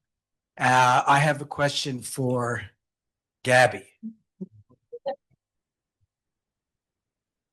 Gabby, I wonder if you could say something about the tradition of the Maiolica floor in general and specifically to Naples. Certainly. So the tradition of the Maiolica floor to Naples is an important one, especially I think for my paper.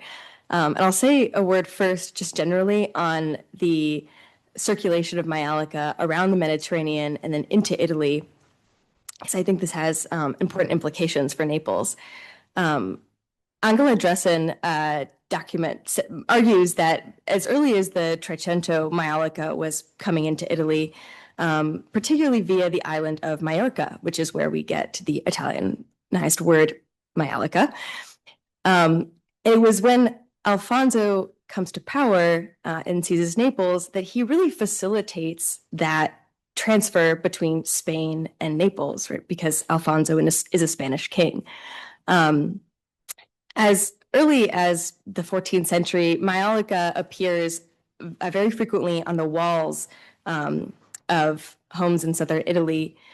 And in the beginning of the 15th century, it is really exclusively the right of papal and royal residences. But But when Alfonso comes to power, he orders a Valencian artisan to come to Spain to tile Castel Nuovo, his new residence. And in that way, he's literally repaving the territory as Aragonese. And throughout the 15th century, those within his kind of close elite circle, many like perhaps Puntano and his aristocratic buddies, are paving their private homes and their private chapels with Maiolica. So Puntano is right in that moment where Maiolica tile floors are becoming a decorative motif within elite both chapels and residences. Thank you. Thank you all for your wonderful papers.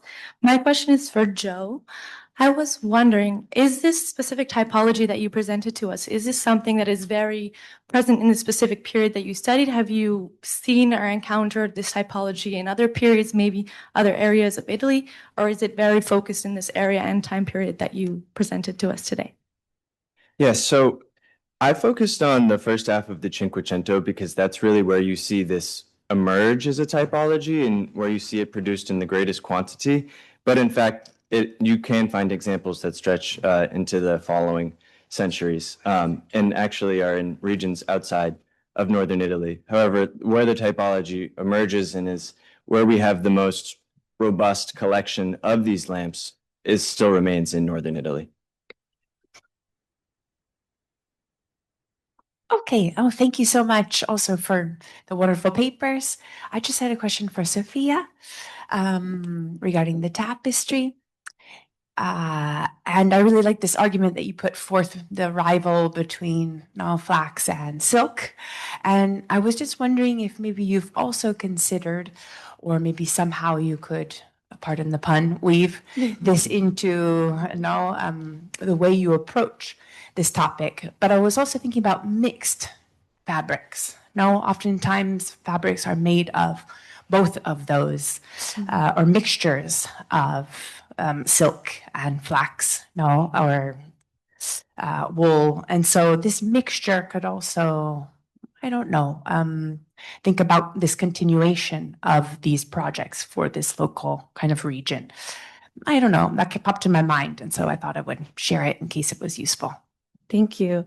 I like to think of the tapestry itself as a mixture of wool and silk and the flax, and it adds this complexity to our understanding of the textile industry at the time, that Trivulzio himself is in the upper echelons of society, but he is depicting three different materials, both the silk and wool and the tapestry, and also the flax, and that we need all of these types of textiles in the society. And I think that's a great point. Thank you.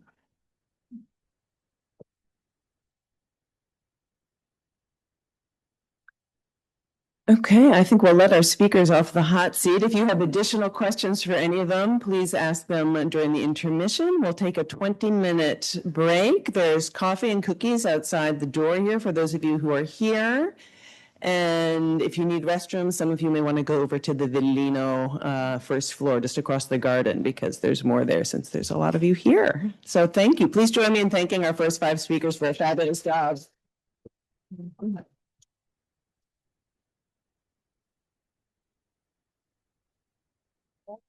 Excellent. That was great.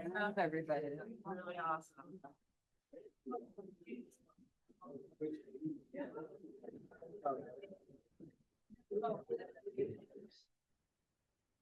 Welcome back. We'll now begin with the second half of our program. And as with the first, after the final of the last 5 speakers, you'll have the opportunity to ask questions of the 5 students who you will hear right now.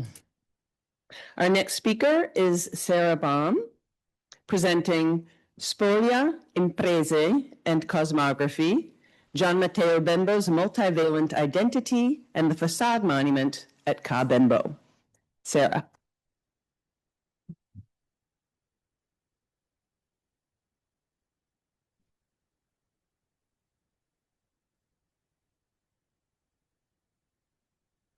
In mid-16th century Venice, Elite citizens considered the domestic facade a site of contested self-fashioning. Patricians, the highest rank of Venetian society, decorated the facades of their private residences with inscriptions, sculptural ornament, or painted decoration, competing for prominence while simultaneously navigating the strict laws that policed the display of personal wealth. One exceptional example of facade decoration as self-fashioning is embedded between two sets of windows on the Venetian palace Ca' Bembo. The assemblage memorializes the long and illustrious career of one patrician, Gian Matteo Bembo, in the service of the Venetian Empire. The Ca' Bembo facade monument is composed of multiple elements. A classicizing aedicule in the Doric order defines the frame of the monument, which contains a marble sculpture of a wild man holding a solar disk. Below his feet, there is a plaque inscribed in Latin, which reads, "As long as this rotates, the cities of Zara, Cattaro, Capodistria, Verona, Famagusta, and Candia will give testimony to his actions." The spandrels below contain the initials of the historians who memorialized Bembo's deeds in their publications, Paolo Giovio and Sebastian Münster. The inscription is supported by the two spandrels in a half-oval marble slab, then three male heads carved in relief. Finally, a triangular corbel completes the monument. Previous scholars have discussed Bembo's facade monument as a variation upon his personal impresa, which pairs the same Latin motto, "As long as this rotates," with an image of an herb in a vase below a sun. However, the assemblage attached to the facade diverges from and expands upon his original impresa in two significant but overlooked ways. First, the monument is composed of spoliated or reused pieces, a quality shared by the architectural projects Bembo oversaw in the Venetian Maritime Empire. Second, the inscription references the authors of two key literary sources celebrating Bembo's accomplishments: Paolo Giovio's dialogue on imprese, meaning personal emblems, and Sebastian Münster's History of the Known World, a genre known as cosmography. My paper takes an original approach that focuses on the complex interactions between these material and literary components. I ultimately argue that spolia, impresa theory, and cosmography operate as interpretive tools for accessing Bembo's multivalent identity. This study's wider implications are thus to indicate what kinds of physical and intellectual tools were available to mid-16th century Venetians in self-fashioning their unique identities. A key theme that emerges is how these interpretive tools mediate access to Bembo's identity, in turn revealing, encoding, or restricting different aspects in response to Venetian codes of decorum. Spolia are pre-existing architectural, sculptural, or archaeological materials that have been employed in a new context. Many scholars have discussed the long history of Venetians adapting spolia into their built environment, such as the colorful stone reliefs from Byzantine Constantinople that were incorporated into the Basilica of San Marco. Spolia was used to convey the Venetian inheritance and assimilation of disparate temporal moments and geographic locations into a greater Venetian identity. It was also common for Venetian artists to imitate antique forms and fragments, passing off newly made objects as spolia. All parts of Bembo's facade monument can be understood within a broad Venetian conception of spolia. The wild man was pre-existing and reused in the Bembo monument, and while the Latin inscription was inscribed in the mid-16th century, it effectively imitates the form of an ancient Roman epitaph. Both spoliative elements exemplify aspects of Bembo's identity. The wild man speaks to his role as the virile patriarch of an elite Venetian family, and the inscription gestures towards his familial heritage of epigraphical knowledge. Bembo previously employed spolia as part of the civic architectural monuments he oversaw the installation of abroad, such as this fountain in Crete. The overseas monuments left permanent markers of his taste for antiquities, his family lineage, and his personal accomplishments. The presence of spolia in his facade monument functions similarly, but within a domestic rather than civic context. Scholars agree that the hairy man housed inside the classical tabernacle is most likely a wild man, a mythological creature associated with primitive life and fertility.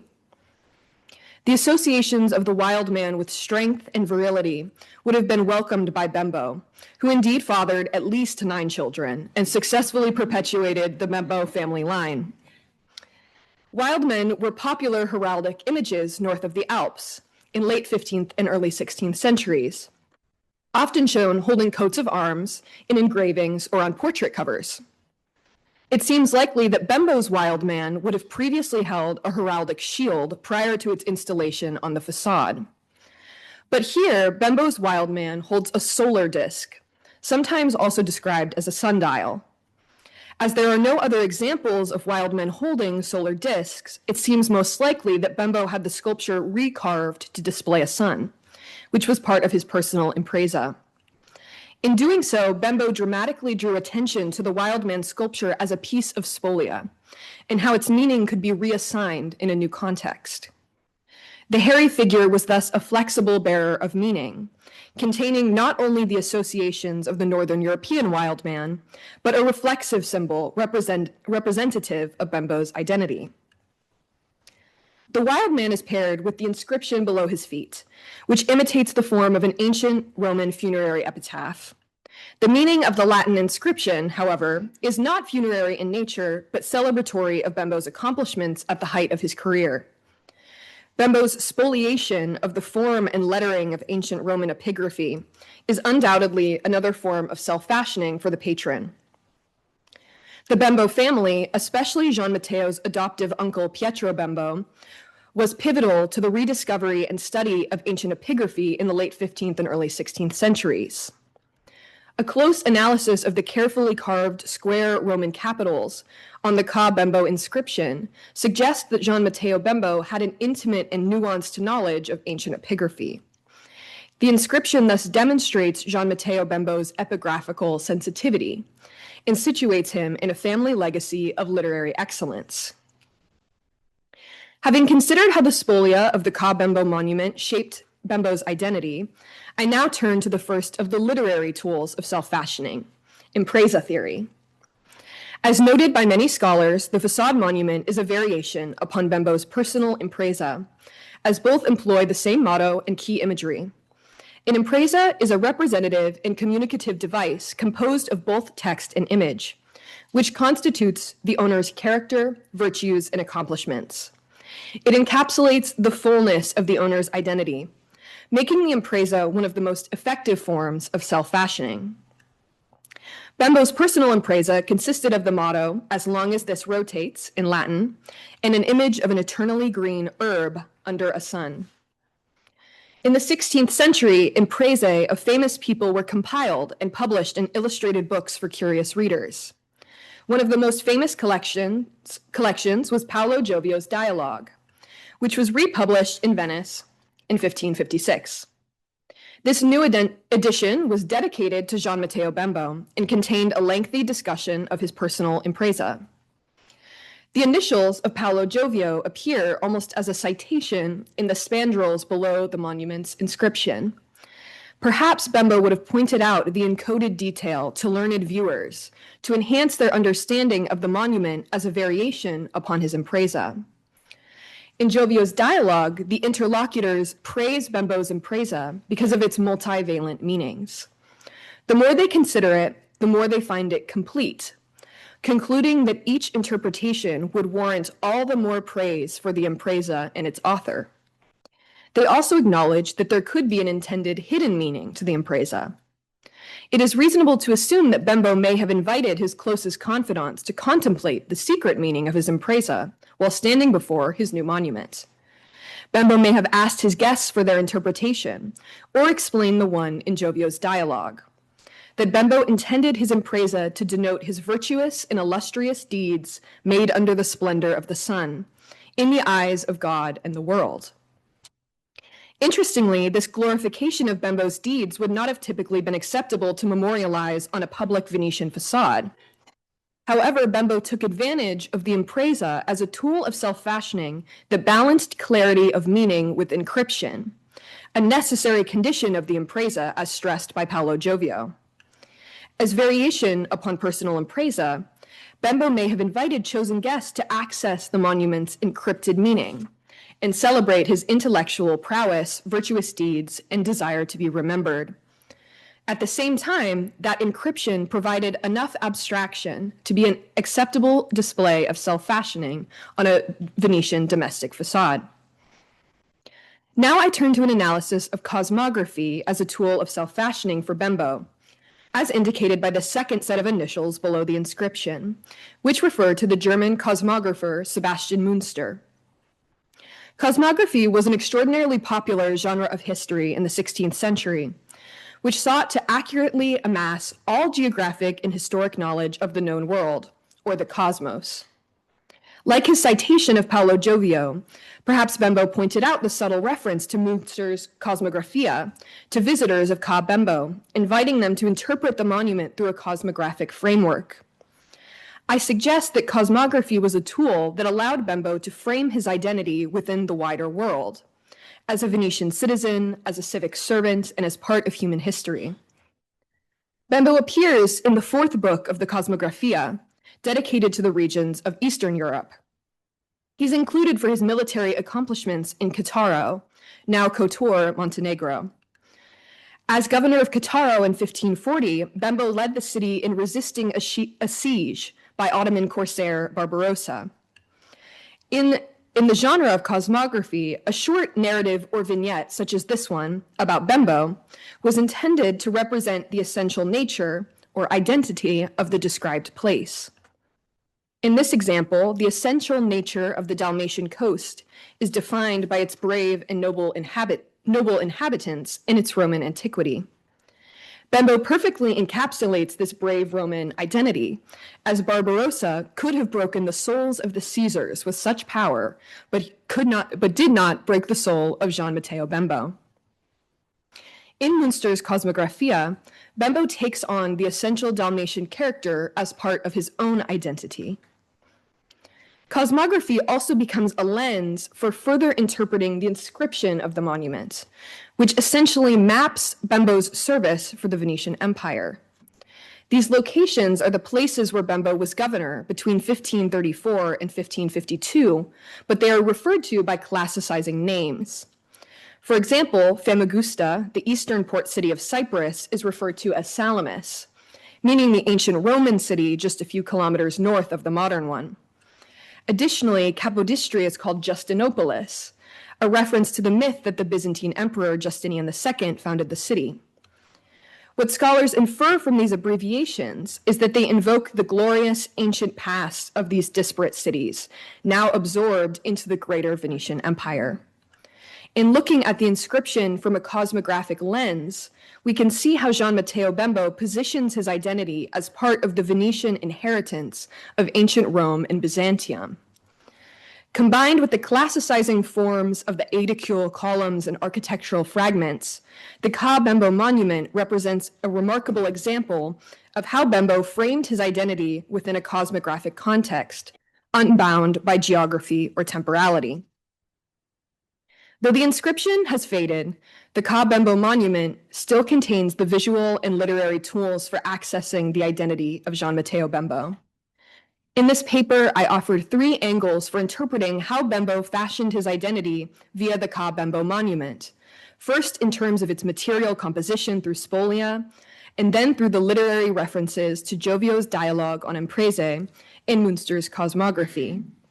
Together, these 3 tools demonstrate Bembo's multivalent identity as a man of personal virtue, familial legacy, Venetian civic service, and world history. Thank you.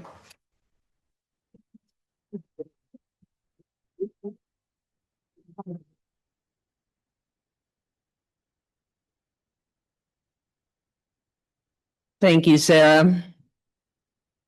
Our next speaker is Emma Whitaker, presenting Bandinelli's Villano and the Politics of Wine at the Court of Cosimo I de' Medici and Eleonora di Toledo. Emma.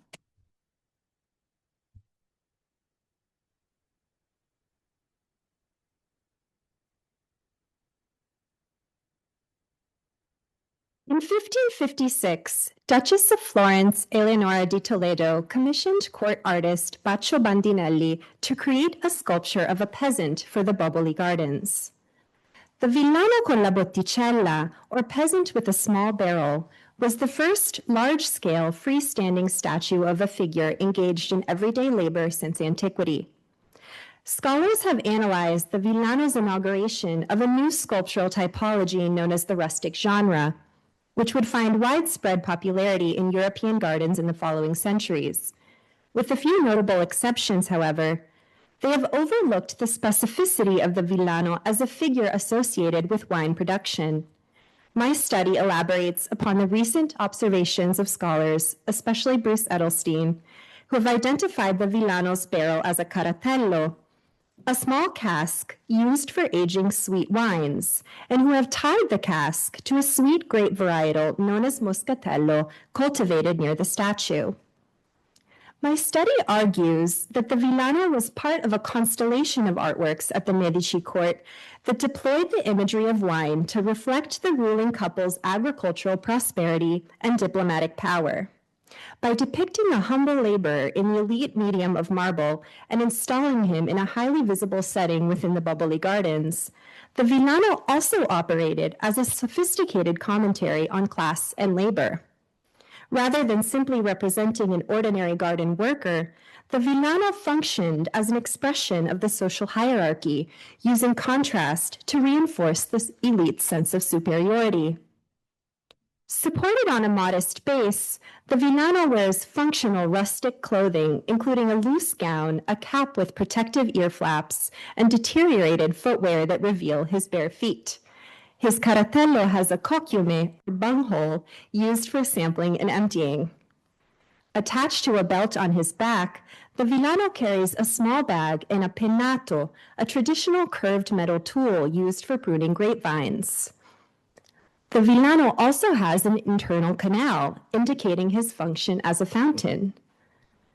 The destination of the Villano was a reservoir in the Medici's newly acquired Boboli Gardens, a tract of land on the south side of the Arno River. Eleonora had purchased the garden and its adjoining palace in 1550 to serve as a working farm and a suburban retreat from the main ducal residence at the Palazzo Vecchio. Located at the garden's northeastern end, the reservoir was an important hydraulic nexus for the recently restored San Leonardo aqueduct, which facilitated the distribution of water from the Boboli Gardens over the Ponte Vecchio and towards the Palazzo Vecchio. In order to reconstruct what the original location of the Villano may have looked like, I adapted a painting of the Pitti Palace in Boboli Gardens, made over 40 years after the Villano, by removing structures from the image that were not there yet. The entrance to the gardens in the mid-16th century was from the north side of the Pitti Palace, where a broad avenue descended directly toward the reservoir. At the far end of this avenue, Vasari erected a stone frontispiece facing the palace. The reservoir behind was open to the sky, and the Villano was installed either at its center or edge. In the 1550s, over 850 grapevines were planted in this area of the Boboli Gardens. These vines included varietals used for making sweet wines, including Moscatello. Citrus trees lined the avenue and the wall adjacent to the reservoir, and peach, plum, almond, fig, and orange trees were also planted in this area. Prized for their sweet smell, health benefits, and noble associations, the grapevines and fruit trees complemented the refined tastes of garden visitors. During the mid-16th century, the Medici court used the Pitti Palace primarily as a guest house for nobles visiting Florence during diplomatic and ceremonial occasions. The Duke and Duchess probably accompanied guests staying at the palace to show off their garden and view the Villano. He was joined in 1560 by two other Bandinelli statues, Apollo, god of sun, and Ceres, goddess of agriculture. In preparation for a 1565 Medici wedding, Vasari created a corridor that linked the Palazzo Vecchio and the Boboli Gardens and opened up at the site of the reservoir. Thus, the Villano once occupied a prominent position at Boboli. When Cosimo and Eleonora moved into and renovated the Palazzo Vecchio beginning in 1540, grapevines appeared frequently in the new decorative program. Marco da Faenza's vines covered the barrel vault above the staircase of Pope Leo X, and vine shoots twisted around the trees in Vasari and Cristofano Gherardi's fresco of Saturn receiving the gifts of the earth. In the 1550s, Cosimo and Eleonora also obtained Noah, Inventor of Wine, a large oil painting designed by Bandinelli and gifted to Eleonora for the decoration of the Pitti Palace. The scene referenced a biblical episode in which Noah made wine after the Great Flood and was humiliated by his son when he became intoxicated. Typically, images of this episode emphasize Noah's drunken stupor, as in Andrea Pisano's hexagonal relief for Florence Cathedral and Michelangelo's rendition on the Sistine ceiling. In the painting for the Pitti Palace, by contrast, Bandinelli emphasized Noah's role as inventor of wine on a larger scale than before. Bandinelli's Noah sits upright near a large barrel, his body encompassing nearly the entire 2-meter-tall frame. He draws his left arm across his naked body and holds a bunch of grapes. Dramatic chiaroscuro and a loose swath of brilliant red fabric frame Noah's muscular upper body. Rather than emphasizing his inebriation and shame, Bandinelli designed a large painting celebrating the biblical inventor of winemaking. In the same years as the Noah, Bandinelli designed the Villano, and 16th century viewers may have associated the Villano with the well-established European visual tradition of representing the labors associated with each month. Often paired with the signs of the zodiac, these images documented the cycles of time and nature and linked human labor with the cosmic and spiritual order. They appeared frequently in the sculptural programs of churches and in illuminated manuscripts. The Villano was distinctive because he was a nearly 2-meter-tall freestanding statue of a peasant carved in expensive marble. Holding viticultural tools and installed in the Boboli vineyards, he showcased the labor of winemaking on an unprecedented scale. At this time, Cosimo and Eleonora commissioned artworks that curated an image of stability and abundance, reinforcing their political authority and the illusion of a harmonious Tuscan state. One such commission was a set of tapestries known as the Months, which may have decorated the Pitti Palace. Woven with expensive silk and embellished with gold and silver threads, the tapestries showcased images of elites banqueting amidst the agrarian tasks associated with each month. In September, a young girl standing on a ladder collects grapes and lowers them into a large wooden basin. In October, workers carry the grape-filled basins on their shoulders toward a large open vat. A bare-chested man stomps on the grapes to release their juices and begin the fermentation process. Finally, a seated woman drinks the wine from a shallow bowl. The laborers have cheerful expressions and betray little evidence of exertion. They are muscular, well-nourished, and dressed in colorful garments. In his design for the Villano, Bandinelli similarly minimized the signs of hard work. The figure's broad, muscular body offsets his weathered face. His tattered sleeves and footwear are counterbalanced by his neatly styled hair and pristine cap. The white marble lends smoothness and refinement to his overall appearance. Like the tapestries, the Villano similarly presents agricultural labor as pleasant and rewarding. In addition, 16th century viewers may have connected the Villano's tools to various stages of the winemaking process. The Villano carries a pinnato, a billhook used since ancient Roman times for pruning grapevines. Its rectangular appendage, or pinna, serves as a small axe. This double-edged tool enabled workers to make the precise cuts necessary for their principal winter task, planting the offshoots of old vines into the adjacent ground. Once the offshoot grew independent roots, farmers detached it from the mother plant and pruned each stalk to concentrate the plant's nourishment in the remaining buds. Viewers thus would have recognized the penato as a tool for the seasonal maintenance and regeneration of vineyards.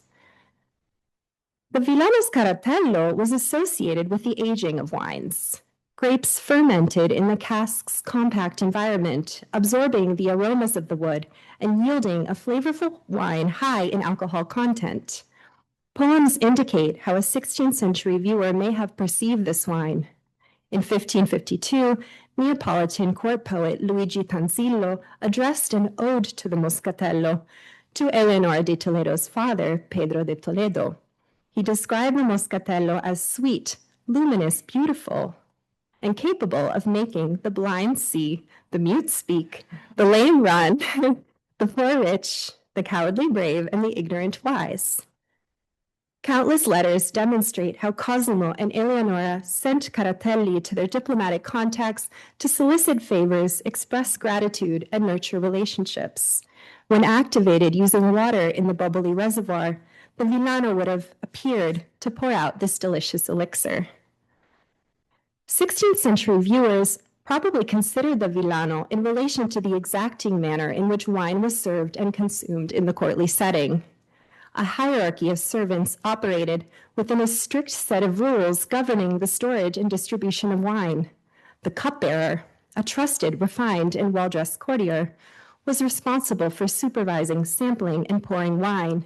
He carefully doled out sweet, potent wines, including Moscatello, in small quantities, watered down according to the drinker's specifications. The popularity of the tazza, a drinking bowl on a high stem, underscores the performative, precise aspect of elite wine consumption and presentation. In another tapestry commissioned by Cosimo, wine pouring contained a layered political message. Designed by Bronzino, the Joseph in Prison and the Banquet of the Pharaoh tapestry originally decorated an important diplomatic reception space in the Palazzo Vecchio. The tapestry depicts a prophetic episode from the life of the biblical Joseph, in which the Pharaoh's baker and cupbearer offended their master and were incarcerated. From jail, Joseph prophesied that the Pharaoh would liberate the cupbearer and execute the baker. Pharaoh indeed hangs his baker from a tree and reinstates his cupbearer in fulfillment of Joseph's prophecy. Wine pouring, which represents the moment of the cupbearer's reinstatement and the proof of Joseph's prophetic abilities, is a focal point of the composition. The artwork depicts Cosimo in the guise of Pharaoh and Eleonora at the table's left wearing the attire from their wedding. In addition, the architectural setting, furniture, and utensils include real objects traceable to the Medici court.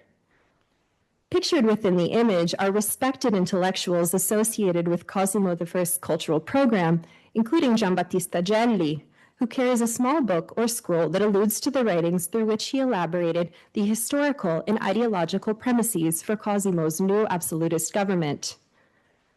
The artwork thus celebrates the ducal couple's successful marital and political union and legitimizes Cosimo's divine right to rule using the representation of wine. Rather than pouring wine fastidiously into a drinking vessel, the Villano appeared to pour wine carelessly into the reservoir's basin. As visitors stepped onto the bubbly avenue before and after lavish banquets at the Pitti Palace, they were likely delighted and amused by the Villano sculpture.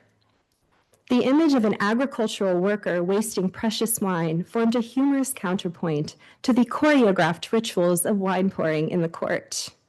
At the same time, the Villano showcased the agricultural abundance and hydraulic mastery of the bubbly gardens.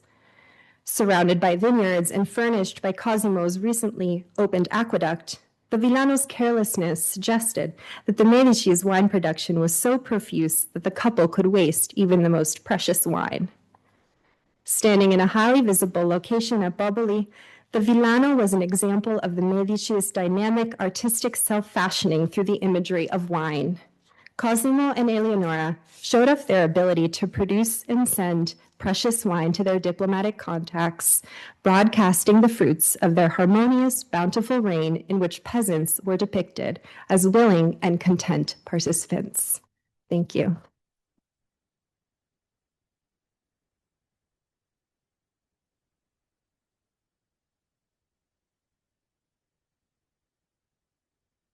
Thank you, Emma.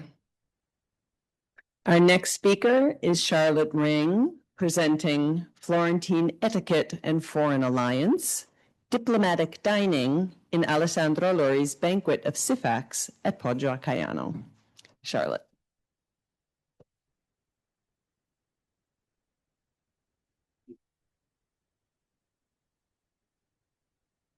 In 1578, Grand Duke Francesco Primo de' Medici hired Alessandro Allori to complete an allegorical fresco cycle celebrating Medicean virtue and triumph in the monumental hall, or salone, of Leo X at the Villa Medici in Poggio a Caiano. The earlier phase of the room's decoration included the Triumph of Cicero by Franciabigio, the Tribute to Caesar by Andrea del Sarto, and Vertumnus and Pomona by Jacopo Pontormo, though the cycle was left incomplete when Leo died in 1521. Almost 60 years later, Francesco Primo commissioned Allori to extend the earlier frescoes and add new ones, including Titus Flaminius at the Council at the Achaeans and the Banquet of Syphax. This work, a scene from the life of Roman General Scipio Africanus, is the focus of today's presentation. Previous scholarship on the Poggio a Caiano has focused primarily on Lorenzo il Magnifico's construction of the villa or on the first period of the hall's decoration during Leo's papacy. When scholars do consider the hall's full cycle, designed by Vincenzo Borchini, they often follow a 16th century account which ties each Roman figure to a scene from Lorenzo's life, arguing that Allori's Scipio image is an allegory of Lorenzo's virtuous diplomacy in Naples. No one, however, has considered how the Banquet of Syphax takes on a secondary meaning when considered in relation to contemporary events of Francesco's reign. Notably, between 1574 and 1578, the years immediately prior to the banquet's commission, Francesco pursued diplomatic alliances with Ottoman Sultan Murad III and Spanish King Philip II to legitimize his grand ducal status among other sovereigns and strengthen his dominion. Therefore, I propose that guests to the villa could have instead read the Banquet of Syphax as an allegory of Francesco's own diplomatic efforts.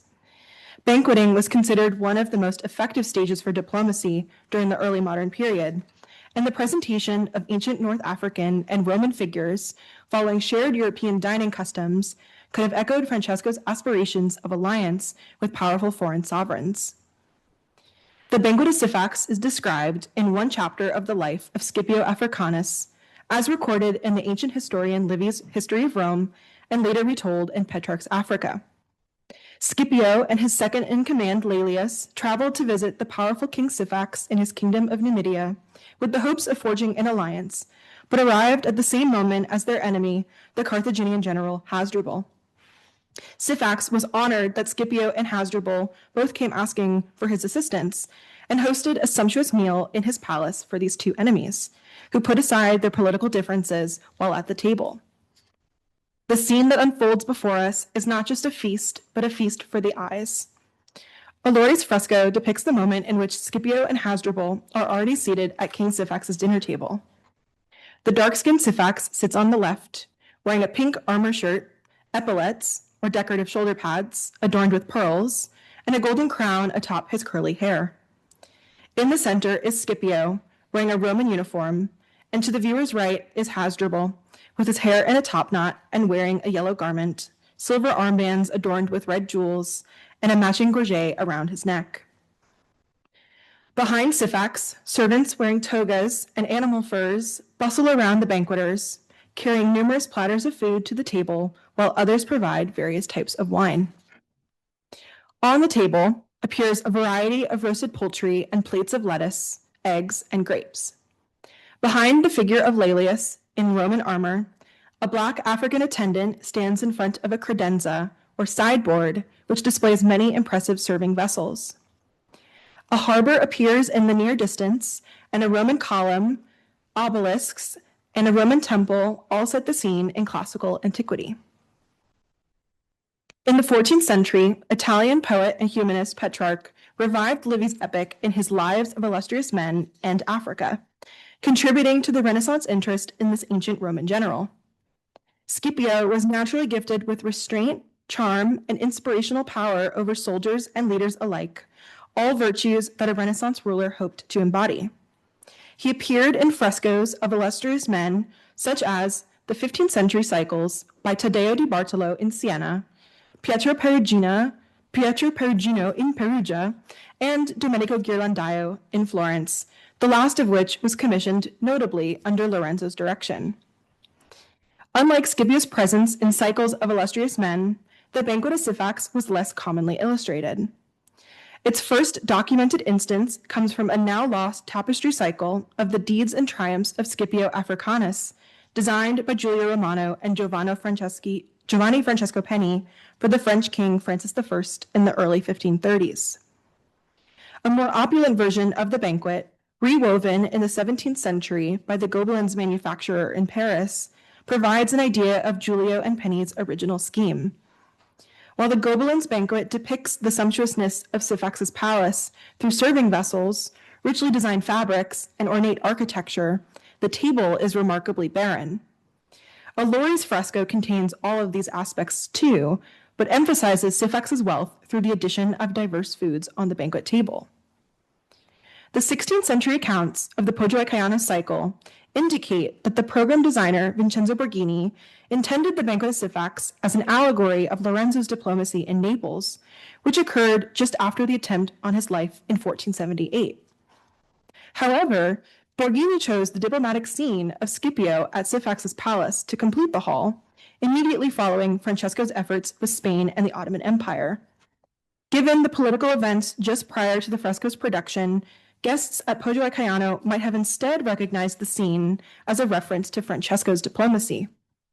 Between his ascension in 1574 and the Banquet of Syphax's creation in 1578, Francesco fought to have his Grand Ducal title recognized by powerful and important sovereigns in Europe, such as the Spanish King Philip II.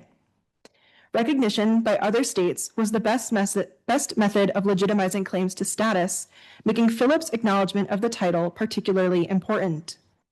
As part of his efforts to be recognized as Grand Duke, Francesco needed to send embassies to a wide range of political powers, an important characteristic of Renaissance sovereignty.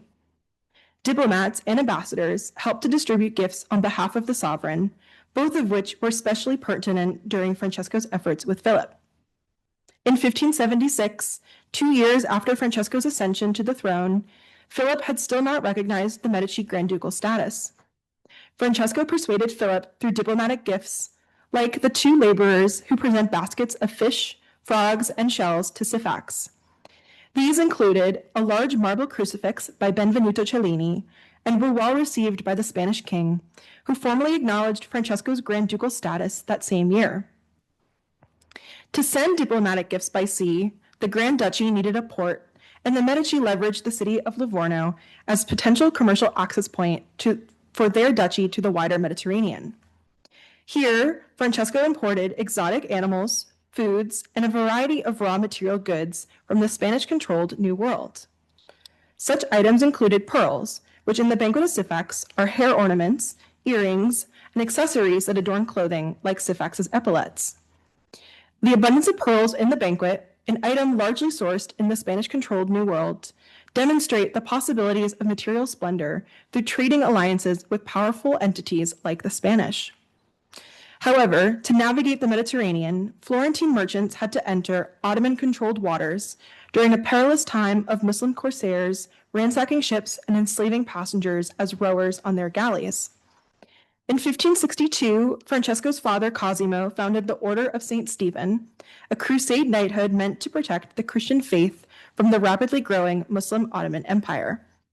When Francesco became Grand Duke in 1574, he instead attempted to establish a trade alliance with the Ottomans. This alliance would not only allow the influx of goods and the transportation of diplomatic gifts, but also strengthen the Medici's position as an emerging maritime power. On April 30th, 1574, Francesco sent a letter to Sultan Murad III and Grand Vizier Sokolu Mehmet Pasha, asking to reopen diplomatic contact between the Grand Duchy and the Ottoman Empire. The Grand Vizier at first did not agree, but after 2 other formal requests, allowed Francesco to keep an embassy at the Ottoman court. These Ottoman Medici efforts are perhaps alluded to by the Black African attendant wearing an Ottoman turban and Taj. the Ottomans controlled the Barbary, or northeast coast of Africa, at the time of Allori's fresco, and contemporary viewers might well have conflated the former Numidia with its current Ottoman inhabitants. The Grand Duke used his diplomatic charm to negotiate alliance with foreign, non-Christian powers, despite the simultaneous efforts of the Order of St. Stephen to dispel the growing Muslim threat to the Grand Duchy. By considering the Banquet of Syphax as an allegory for Francesco, the Grand Duke is fashioned as a peacemaker, just like Scipio between Syphax and Hasdrubal. Like the highly performative nature of diplomacy, Renaissance banqueting required guests to properly conduct their manners at the table. In the 16th century, banqueting was a potentially effective stage for diplomacy, and Renaissance princes and dukes hosted important guests with lavish feasts. As the largest space in the villa, the Hall of Leo X would have been used to host formal banquets for guests. Allori could not depict the sequence of courses in his fresco, where all the dishes are presented at once, and an analysis of typical Renaissance banquet processions might help explain the scene that unfolds. In the right background, a credenza displays impressive vessels from Syphax's collection, following the Renaissance practice of sideboards as both a display of exquisite plate and a place to prepare cold dishes like salads and fruits. Then, attendants called dapiferi transported hot foods from the kitchen, like the dapifero on the left-hand side, who carries hot dishes from beyond the fresco's frame. Between courses, guests would be entertained by jesters or musicians, a custom suggested by Allori's inclusion of a dwarf dressed in jester attire.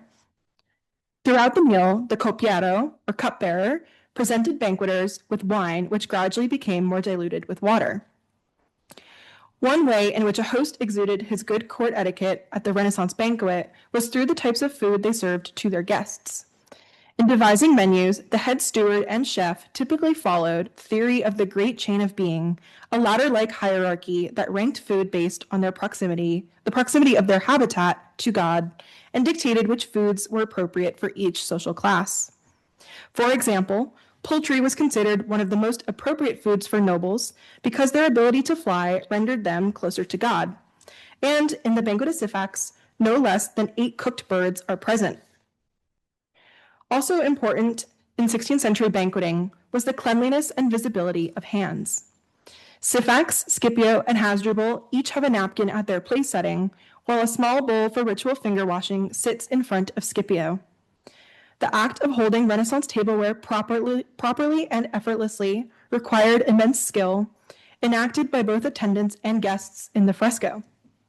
The dapiferi and coppieri only touch the bottoms of glasses and platters, and Laelius leans forward while also tilting the glass that he gracefully holds by his base. Both Livy and Petrarch's accounts of the Banquet of Syphax underscore the important role played by good table manners in the company of others.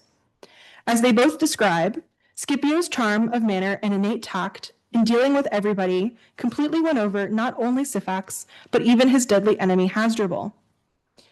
Earlier in the 16th century, diplomat Leo Africanus wrote that the Numidian people were barbarians with no civility at all, nor any laws prescribed unto them.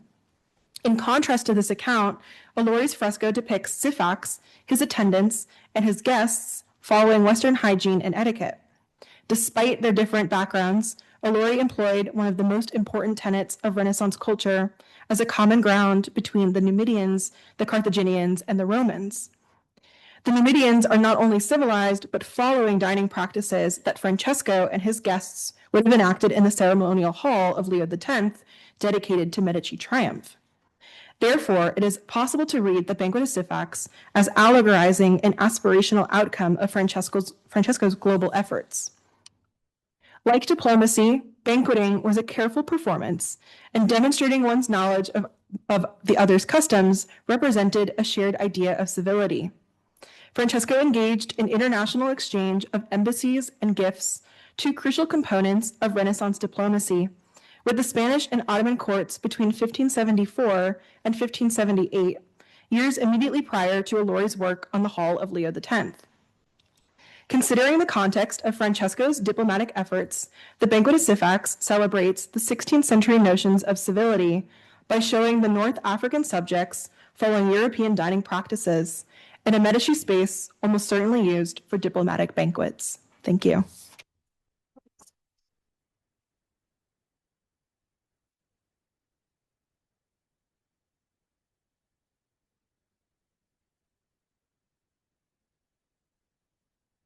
Thank you, Charlotte. Our next speaker is Sarah Ritchie, presenting Urban Planning and Aspirations of Empire, Livorno's Piazza Grande for Grand Duke Ferdinando I de' Medici. Sarah.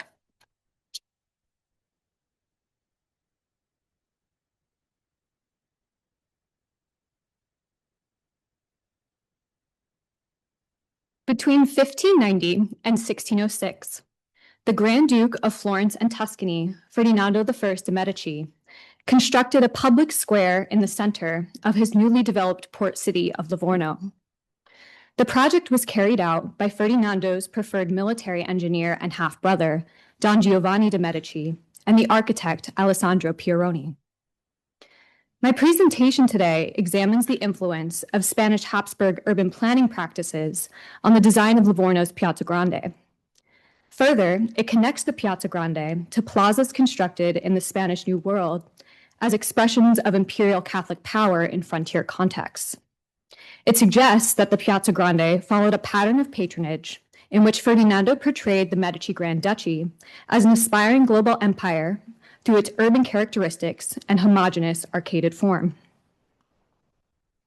The construction of Livorno's Piazza Grande, mostly destroyed by Allied bombs in 1944, was part of a multi-century effort to develop a Florentine port. Located west of Florence and south of Pisa on the Tyrrhenian Sea, the walled village of Livorno was first purchased by the Republic of Florence from Genoa in 1421. In the 16th century, ambitious building projects and innovative economic policies carried out by the Medici Grand Dukes transformed Livorno into an active center for maritime trade. In 1576, Ferdinando's predecessor and brother, Francesco I, commissioned court architect Bernardo Buontalenti to draw a plan for a new city. For clarity, I've rotated the drawing 180 degrees to align more closely with true north-south. The plan shows pentagonal fortifications and an ordered grid of city blocks that merge with the existing medieval town and its bastions. Importantly, there is no central square depicted. Construction of the city did not begin until the reign of Ferdinando, whose streetscape deviated from Buontalenti's plan. Beginning in 1590, Ferdinando widened the east-west Via Ferdinanda and cleared space at the center of the city for a cathedral and the adjacent Piazza Grande. Two representations indicate that the Piazza Grande was complete by 1606, the year Ferdinando officially designated Livorno as a Grand Ducal township. A 1606 survey of completed work from the military engineer Claudio Coccarano shows that only the buildings along the Via Ferdinanda, the central Piazza Grande, the cathedral, and some housing blocks were finished. Evidently, these essential elements were enough for the Grand Duke to deem Livorno a true city. Between 1607 and 1609, Ferdinando had Bernardino Pochetti portray an isometric view of Livorno on the walls of the Sala di Bona at Palazzo Pitti, the Duke's Florentine residence. Pochetti's Livorno appears as a complete and idealized Renaissance city, with the Piazza Grande as its focal point. These two representations, one utilitarian and one artistic, suggest the Piazza Grande held both functional and symbolic importance for the Grand Duke's new subject city. The Piazza Grande measured roughly 70 by 90 meters and was enclosed by 4 L-shaped arcades at each corner. These 3-story structures generally corresponded with a design drawing attributed to Pieroni, with shops on the ground floor and apartments above. At Ferdinando's direction, the facades and loggias of the Piazza Grande and the houses on the Via Ferdinanda were embellished with fresco and sgraffito imagery. These decorations, now lost, but described by the 16th century English traveler John Raymond, pictured all the battles and victories of the great Duke's galleys obtained over the Turks. Raymond refers to the exploits of the Medici Order of Santo Stefano, a dynastic seafaring military order founded by Cosimo I to defend the Catholic faith against Ottomans in the Mediterranean. The propagandistic imagery in the Piazza Grande made explicit the city's implicit association with Medici Crusade and conquest. While the order was headquartered in Pisa, it stationed its galleys at the port of Livorno. Further, Livorno's orientation, rotated roughly 30 degrees to the west, aligned with the site of a local Marian miracle associated with victory over the Turks. Structures adjacent to the Piazza Grande included the Cathedral of San Francesco and the Grand Dukes and Governor's palaces. A small port on the north side, depicted in this 18th century oil painting, brought Livorno's maritime activities directly into the square. Livorno's population was a composite of races, cultures, and religions, as well as soldiers, merchants, pirates, criminals, and enslaved peoples. This demography is best captured by a 17th century oil painting of the port. In 1644, the English writer John Evelyn described these same groups in Piazza Grande, stating, "Here, especially in this piazza, is such a concourse of slaves, Turks, Moors, and other nations that the number is prodigious. They are buying, selling, sleeping, and weeping, all nearly naked and miserably chained." Regardless of these metropolitan demographics, Livorno was a Catholic city at its core. Church festivities spilled into the Piazza Grande from the adjacent cathedral, as is seen in this painting, showing a gathering on the church portico, perhaps a procession for Holy Thursday. Previous scholarship on the Piazza Grande connects its design to plans from 16th century military treatises, fortified towns constructed in Northern Europe, and regularized piazzas built by the Florentine Republic in the medieval era. These precedents certainly contributed to Piazza Grande's planimetric configuration. However, they do not fully account for its appearance and elevation, conceived as a singular enclosed outdoor room rather than an assemblage of parts. In this regard, Livorno's Piazza Grande appears more like famous 17th century royal squares, like the Place Royale in Paris or the Plaza Mayor in Madrid. Notably, the Piazza Grande predates the construction of these enclosed arcaded squares. Studies of the Piazza Grande have thus far overlooked its connection to urban planning practices deployed by the Spanish Empire in the New World. It's possible Ferdinando's frontier piazza adopted planning principles developing at the court of Spanish King Philip II, in which the central arcaded plaza became a key symbol of monarchical and religious authority. A link between Livorno and the Spanish New World was noted by the 16th century Florentine traveler Francesco Carletti. In 1594, Carletti departed from Seville for the Americas. After circumnavigating the globe, he returned to Florence and reported his experiences to Grand Duke Ferdinando between 1606 and 1609. These verbal reports were later adapted as written chronicles around 1619 and are known today through extant manuscript copies. Carletti's chronicles include a comparison between the Spanish New World capital at Mexico City and the Grand Duke's urban interventions at Livorno. Taking a laudatory tone, Carletti states that Mexico City is full of every delight one can imagine, being well located and built by the Spanish in the modern style. He commends the regularity and scale of the city's streets, which are even straighter and wider than those Your Serene Highness has made in his new Livorno. The street grid opens to 3 or 4 very large and beautiful squares with fountains and public amenities, and is overall adorned with all the conveniences of a well-organized city. As Brian Breggy has observed, Carletti's account diverges from an established Italian literary tradition in which pre-conquest Tenochtitlan was compared to Venice.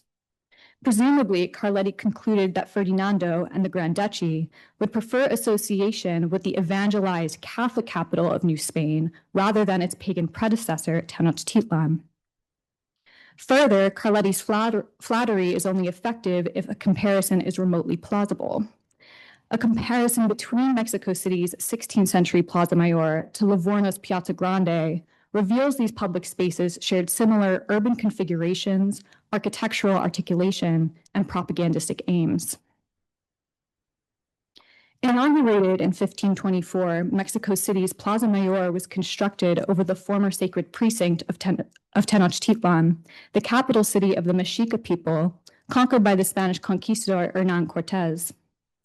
The structures fronting the Plaza Mayor were those essential to Spanish monarchical power, including the cathedral to the north side and the viceroyal palace to the east.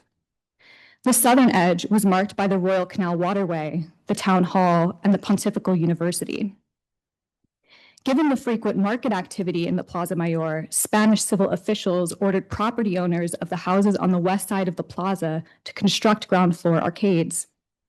Uniformity was strictly enforced. Arcades that did not conform to prescribed regulations were demolished. By the end of the 16th century, the Southside Town Hall and university structures were also updated with colonnaded arcades following these same edicts. The arcades of Mexico City became one of its predominant identifiers. They feature in the 1554 dialogues of Francisco Cervantes de Salazar, a rhetorician at the city's university, who portrays the construction of the New Spain capital as an instance of Catholic conversion achieved through regularized urban form. As Cervantes' fictional protagonists moved through the Plaza Mayor, they laud its order and beauty, remarking on how the porticos embellish and adorn the plaza. These ordered elements serve allegorically to transform the abode of the devils and of infidels into a domicile for the true Almighty God. The arcaded plaza as a tool of conversion and conquest is further emphasized in Philip II's 1573 Laws of the Indies, a series of edicts prescribing colonial urban intervention and based in part off of Mexico City's model. These edicts prescribed the proportion of the main plaza, its adjacent structures and freestanding church, and the use of arcades. This content is not holistically innovative, repeating concepts asserted by the Renaissance Italian polymath Leon Battista Alberti and the ancient Roman architect Vitruvius. However, the laws are exceptional in how they deploy architectural homogeneity to assert authoritarian power over non-Christian populations. They stress that the colonial structures be all of one type for the sake of the beauty of the town, so that when the natives see them, they will be struck with admiration and will understand that the Spaniards are there to settle permanently. They should be so feared that they will dare not offend them, but instead will respect them and desire their friendship.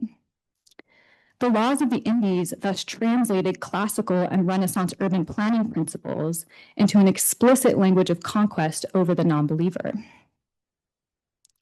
Key features of these edicts and the built form of the Plaza Mayor also characterized Livorno's Piazza Grande.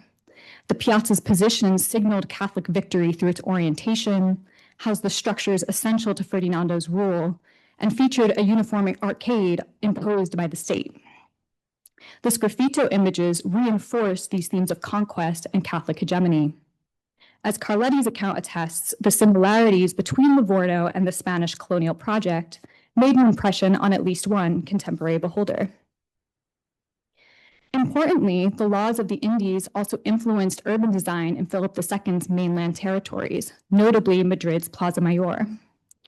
While completed after Livorno's Piazza Grande, discussions regarding the uniform arcading of the Plaza Mayor facades began in 1583. Ferdinando and his architects perhaps became familiar with Spanish urbanism at home and abroad through the Sienese engineer Tiburcio Spinocchi, who served Philip II and Philip III from 1580 to 1606. Spinocchi often reviewed fortification plans for the Americas, including works planned for the Caribbean in 1588. That same year, Spinocchi corresponded with Ferdinando I, sharing a diagram of the Spanish Armada's deployment from Lisbon to invade England. The engineer maintained sporadic contact with the Grand Duke on military matters from 1588 until 1606, the year the Piazza Grande was completed. Livorno's Piazza Grande seems to follow an established pattern of patronage in which Ferdinando portrayed the Grand Duchy as an imperial Catholic power. As Grand Duke, Ferdinando pursued ambitious foreign policy goals, sponsoring the only Tuscan expedition to the Americas in 1608, and achieving significant victories through the Knights of Santo Stefano in Prevesa and Bona in 1605 and 1607. In parallel, artworks like Ludovico Butti's paired Mediterranean and New World battle scenes from the Armoria at the Uffizi reflected Ferdinando's belief that both campaigns were part of a single crusade to preserve the Catholic faith. These imperial ambitions were extended to the public realm via his patronage of equestrian monuments of himself and Cosimo I at Piazza della Signoria and Piazza Santissima Annunziata in Florence. Here, Ferdinando embraced absolutist depictions of dynastic Medici power that his predecessors, Cosimo and Francesco, hesitated to adopt. These same concerns likely influenced Ferdinando's approach to his new Christian subject city at Livorno. Spanish Habsburg urban planning models captured the multifaceted symbolic demands of a public space in a frontier location constructed by a Catholic monarch with global aspirations. Veritably, the Grand Duchy of Florence and Tuscany never became a true empire on par with the Spanish. Regardless, Ferdinando's desire to present it as such is endemic to its artistic and architectural artifacts, including Livorno and its main square. Thank you.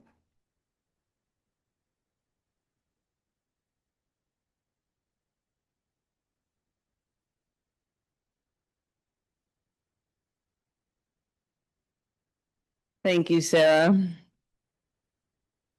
Our last speaker is Sabina Ward, presenting The Province of Their Sex, Anna Jameson's Moralizing Victorian Biographies of Female Early Modern Italian Artists. Sabina.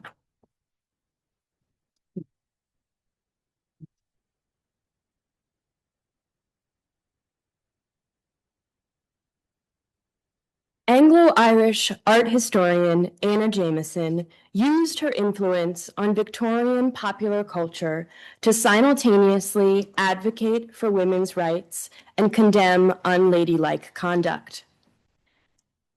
Jameson published over 25 books throughout her 40-year career. In 1834, she published the book Visits and Sketches at Home and Abroad. In it, she created a critical framework that she used to judge the artistic and moral character of female painters. She also described her idea of the appropriate subject matter for them.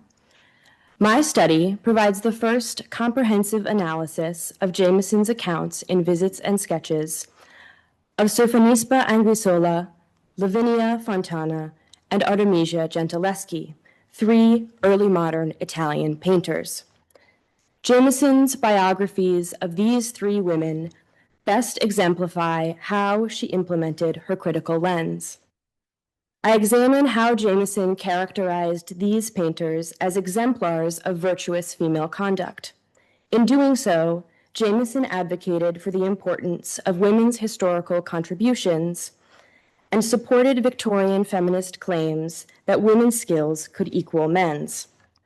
I employ Barbara Taylor's historically sensitive definition of feminism as an advocacy understood only in terms of its speakers and its audiences, the platforms available to its spokeswomen, the media through which their case was argued, and the rhetorical strategies employed.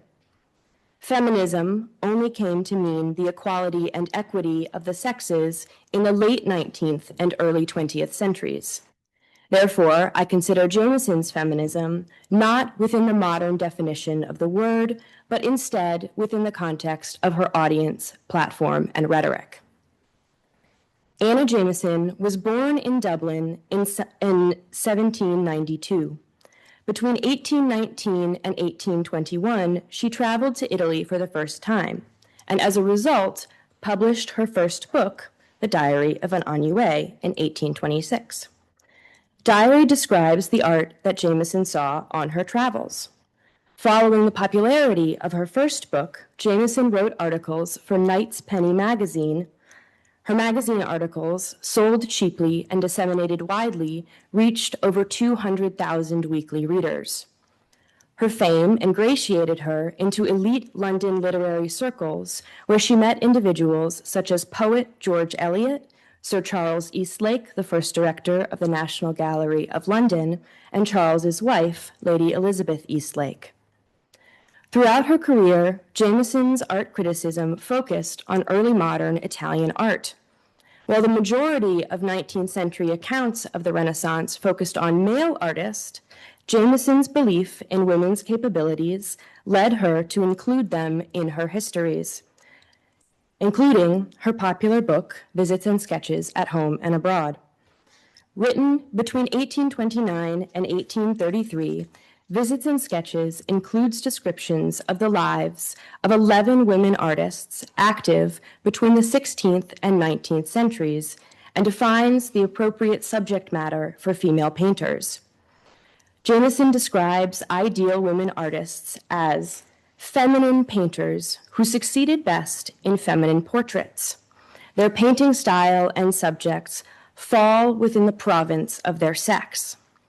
Jameson goes on to argue that there is a walk of art in which women may attain perfection and excel the other sex, essentially feminine in subject, style, and sentiment. She is careful to separate male and female artists and does not state that women painters can outdo male painters in masculine subject matters, such as violent historical or religious scenes. Jameson names Flemish painter Peter Paul Rubens and Italian Michelangelo as two painters who depict what she considers to be masculine scenes. According to Jameson, for a female painter to compare to these men, it would be necessary to change the inherent characteristics of women. Victorian society expected women to be subordinate to men. 19th century feminists separated the sexes. They argued that women had equal intelligence, but there remained areas in which they would never surpass men. Jameson's similar distinction between subject matter for male and female artists allowed her to demonstrate the unique skills of women. Her definitions of the ideal feminine subject matter and subsequent descriptions of exemplary painters provided her female readers with examples of upstanding characters to emulate. Jameson's descriptions of artworks by Sophonisba Anguissola and Lavinia Fontana portray the female Renaissance painters as ideal exemplars of virtue, providing examples of successful women who adhered to Victorian standards of propriety. Sophonisba Anguissola was born in the early 1530s to a Cremonese noble family. During her career, she gained renown for her portraits and self-portraits. Jameson's description of Sophonisba in Visits and Sketches at Home and Abroad focuses on the artist's family and relationships, stating, Sophonisba Anguissola had two sisters, Lucia and Europa, and these three lived together in the most delightful sisterly union. Jameson's emphasis on Sophonisba's family portrays the artist according to Victorian social values. For Jameson, Sophonisba's upstanding character was most prominent in her portraits. Jameson wrote, Sophonisba had the most dignity, and in her own portrait at Althorpe, a certain dignified simplicity in the air and attitude strikes us immediately. In the Althorpe self-portrait, which Jameson saw in person, Sophonisba portrays herself at the clavichord, a popular instrument during the Renaissance. By Jameson's time, the clavichord had fallen out of popularity. Jameson's audience would have likened the instrument to the piano, which was an essential part of Victorian women's lives. Music making provided women entertainment and discipline. To a 19th century audience, Sophonisba's position at the instrument conveyed the impression of dignified womanhood. She portrayed herself engaging in activities considered appropriate for 19th century upper middle class and elite women. This provided visual evidence for Jameson's characterization of the artist as virtuous, as Jameson's Victorian audience would have recognized piano playing as synonymous with moral womanhood. Jameson also uses the chess game, which she likely saw in Berlin, to demonstrate Sophonisba's talent and character. She describes the painting as one of Sophonisba's most beautiful pictures, and adds that the sisters are playing at chess, attended by the old duenna who accompanied them everywhere. Victorian audiences would have expected young women to be chaperoned. Therefore, Jameson's inclusion of this detail would have enhanced the perception of the sisters' virtue. Furthermore, Sophonisba's sisters engage in leisure activities appropriate for Victorian women of similar status. Chess was a popular way for both sexes to demonstrate their intellectual capacity. Jameson would have understood the painting as representing the intelligence and dignity of the sisters. Visually, Sophonisba and her sisters conduct themselves according to Victorian standards of propriety, thereby adhering to Jameson's idea of the essentially feminine. In her description of Sophonisba, Jameson demonstrated that Sophonisba was both a virtuous artist and a virtuous woman, portraying her as a role model for others to follow. Later, Jameson portrays Bolognese artist Lavinia Fontana as wholly devoted to her family, fabricating details about Lavinia's life to enhance her maternal characterization of the artist. Lavinia Fontana was born in Bologna in 1552 and trained with her father, the painter Prospero Fontana. She was recognized during her life for her skill in portraits and altarpieces. Jameson reports that the painter threw a look of sensibility into her most masculine heads. Like the dignity of Sophonisba's self-portrait, the sensibility that Jameson perceives in Lavinia's portraits is an example of the feminine sentiment that Jameson outlines as necessary for the output of female artists. Jameson uses scant biographical details to portray Lavinia as virtuous and maternal. The only statement that she makes about Lavinia's personal life is that she died broken-hearted for the loss of an only son whose portrait is her masterpiece. Although Lavinia painted multiple portraits of boys, no texts referenced by Jameson identify any portraits of the painter's sons, nor do they report the same cause of death. Her explanation for Lavinia's demise appears to be a fabrication designed to equate Lavinia's artistic success to her role as a mother. Jameson's claim affirms Lavinia's inherent feminine sensibility and demonstrates that she was an ideal mother.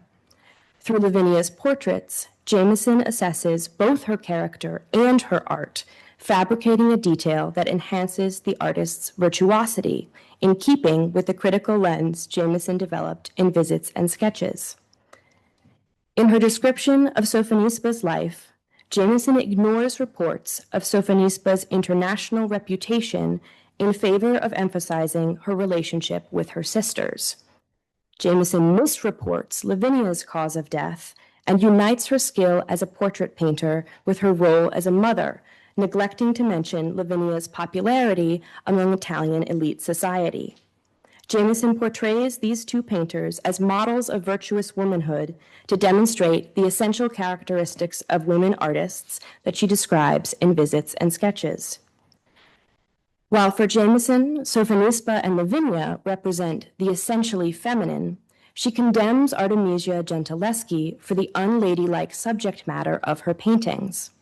Artemisia was born in 1593 in Rome. She trained in the workshop of her painter father, Orazio Gentileschi.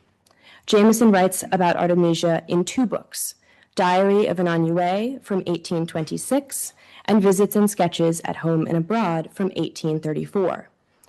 In Diary, Jameson describes Artemisia's Judith beheading Holofernes. She decries the painting's sanguinary subject and atrocious fidelity. She explains how she could more easily conceive of a woman committing Judith's act than painting such a painting. While Jameson finds the painting objectionable overall, the source of her disgust is that a woman would depict such a bloody, unfeminine scene. The subject of Artemisia's painting does not conform to what Jameson believes to be appropriate for women painters. Thus, she condemns Artemisia's personal character and does not mention specific paintings by the artist in Visits and Sketches. Instead, she writes that all female painters she has discussed were women of undoubted genius, for they have each a style apart, peculiar, and tinted by their individual character, but all except Gentileschi were feminine painters. Additionally, she calls Artemisia a gifted but a profligate or a wasteful woman. Jameson cannot describe Artemisia as a feminine painter because the subjects of Artemisia's paintings do not adhere to the structure Jameson uses to legitimize the careers of female artists. For Jameson, Sofonisba Anguissola and Lavinia Fontana exemplify positive role models. They are artists whose artworks fit neatly into the categories that Jameson defines as acceptable and praises. Artemisia is a painter whose subjects do not fit these categories, resulting in Jameson's condemnation of her character and her paintings. Inspired by her travels to the Italian peninsula, Anna Jameson used her considerable influence to educate the public on the art of the Italian Renaissance.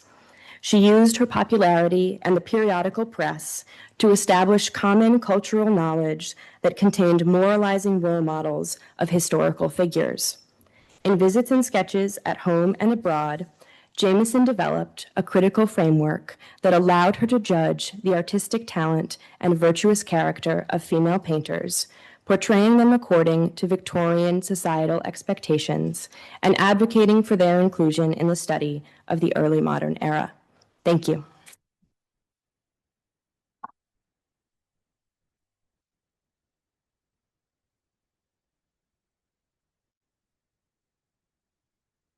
Thank you, Sabina. I'd like to invite Madeline, no, not Madeline. Sarah B, Emma, Charlotte, Sarah R, to come up and join Sabina at the front of the room. And as before, my colleague Jonathan Nelson has the wireless mic. You now have the opportunity to ask a question of our last 5 speakers. Thank you all for your presentations. I want to congratulate all of you from your graphics to your presentation style. They were really exceptional. My question is for Charlotte. I really enjoyed your paper, and I think it's such an important contribution to studies of early modern diplomacy, specifically showing how even a Medici court sought to emulate Islamic courts and the ceremony of banqueting. I was really interested in your attention to the role of Vincenzo Borghini, and I was curious if you thought about how this reception hall in the villa might correspond in some way to his studiolo in Palazzo Vecchio. And secondly, I really liked your attention to the representation of nature, including the pearls. And I was curious if you could speak more about even the representation of animals and how that might relate to this wider beautiful exploration on Francesco's diplomacy.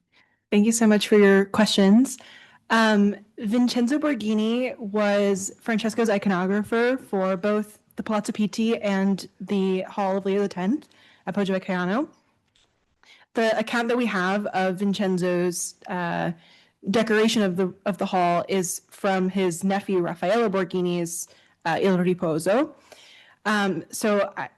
What I found in that, I did not personally find anything relating the Hall of Leo X to the Studiolo, although it is interesting considering that which I think answers partly answers your second question, that in the Studiolo there are representations of the natural world covering the cabinets that would have actually kept Francesco's items from the New World and other areas of the world.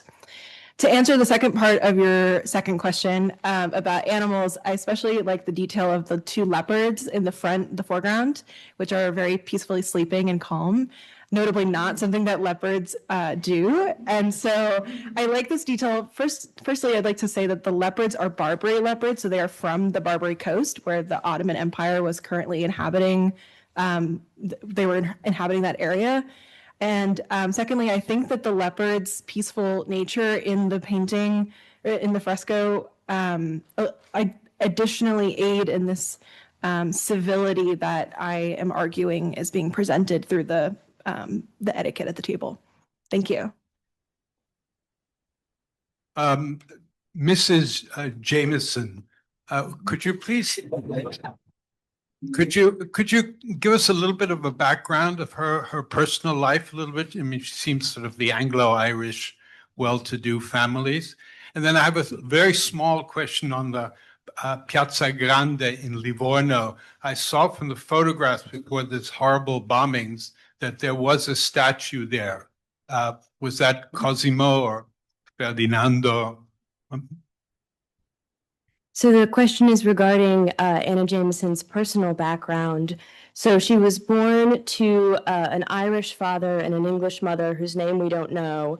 And her father was a miniature painter. And so she was acquainted with art and interested in art from a very young age. Her family moves to London, and she's well educated by governesses for a period of time, and reportedly a pretty precocious child. When she's about 16, her father falls into some debt, and that's when she takes her first job as a governess and begins to travel around. The period in which she writes diary, she's working for the Rowells family based in Kent, and they travel around Italy, and then later she goes on to travel around Italy and Germany. She even makes it all the way over to Canada. She marries a lawyer named Robert Jameson, although they have a very unhappy marriage and spend most of it apart, as he lives in Canada and she lives in London. And so that's part of what integrates her. Part of what integrates her into those very elite London literary circles is the status of her husband. She makes friends with the German art historians and does a lot of translating between English and German. And then she dies in 1860 at a pretty respectable age. Well published. She's written many, many books, and she's very popular in her day. Thank you. Yes, it's a very good question about the existence of a sculpture in the early modern period in the Piazza Grande of Livorno. We don't know for sure if during Ferdinando's time that there was a sculpture there or a fountain. The Pacetti image does show a fountain there that might have been some kind of artistic fabrication, but we don't have any evidence that says yay or nay to whether there was a sculpture in the center. In the image that you saw of the bombing, the fountain that was there is a later non-Renaissance addition. It's certainly an important thing to consider given Ferdinando's interest in public sculpture that he displays in Santissima Annunziata, in Piazza della Signoria, and then also in Piazza dei Cavalieri in Pisa, which is very closely related to the city of Livorno. And the two cities were in fact connected under the Medici dukes by a canal that some attest to within an hour that you could get back and forth between the two cities. So the lack of a sculpture there is actually a very interesting question if there was ever one on the table, and why there wouldn't be one when there are these monumental sculptures and other important public spaces in the Grand Duchy. Thanks. Wait, come back. I think you may have answered this, but I'm going to ask it anyway. I thought that was a really interesting presentation, and I'm wondering, Jameson, what was her premise to completely put aside? Oh, sorry, Sabina, excuse me. What was her premise to not consider Artemisia? Was it purely through observation of these images, or did she do some kind of research? It seems impossible that she didn't know that she was part of the Accademia del Disegno, etc. Can you just say something about that? Yes, thank you. The question is about Jameson's dismissal of Artemisia. Jameson, we know, was a very prolific scholar and actually a very talented researcher. She cites Vasari, she cites Lanzi, she describes how she spends time in the library of the Earls Spencer at Althorp, and then, of course, her association with the German art history school. So she's very well researched. So she absolutely knew about more of Artemisia's background because Artemisia appears in these accounts that she's actively citing. Truly, I think she just really doesn't like her paintings. She sees the Judith in the Pitti Palace first, before she has kind of gained this scholarship and this community. and of course has a very strong, very negative reaction to it. And at that point, I'm not sure that there was any changing her mind after she had decided that she didn't like that painting. And so despite Artemisia's fame, Jameson, she's just beyond saving to Jameson. She's also, Artemisia is praised for her history paintings, which Jameson thinks is a masculine subject. And Artemisia is said to have outstripped her father. She's said to have been better than her father in the accounts that Jameson is reading. And so in both of those ways, she's very disruptive to this categorization that Jameson has developed. Thank you. I have a question for Emma. So you mentioned very interesting presentation, and the sculpture kind of referring to a specific type of production of specific wine that the Medici were producing at the time. So I'm curious if there are any other sculptures in the Boboli at the time that referred to particular aspects of production to the same degree of specificity, or other sculptures that referred to food or drink in general in the gardens. Interesting. The Villano was the very first statue for the Boboli Gardens. He was alone for about 10 years or so. And then in the following century, there was a profusion of genre sculptures, kind of along the same lines as the Villano. He was the very first, however. As far as related to wine production or food, I don't think so. So he's unique in that way too. There are, however, statues of Bacchus. So he's obviously very important for wine imagery. Thank you. Serby, a quick question. The monument you showed us is pretty elaborate. And at the bottom, there were these three faces, kind of like three faces. They look maybe like different ages of men, or if you could just comment on them and what your interpretation is. Sure. So the question of the three relief heads at the bottom is something that I've thought a lot about and haven't worked out a perfect solution to.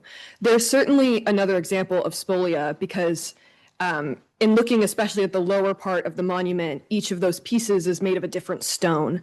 And the three heads are carved out of a darker gray Greek stone, according to art historians. Regarding what they were originally part of before their incorporation into Bembo's monument, I'm not sure. I've entertained the idea of like these three figures of Bembo and his Jovio and Munster beside him as sort of, like supporting him. But I think that that's more of my personal elaboration. And I would love to know more about them. And I have not found a ton about them.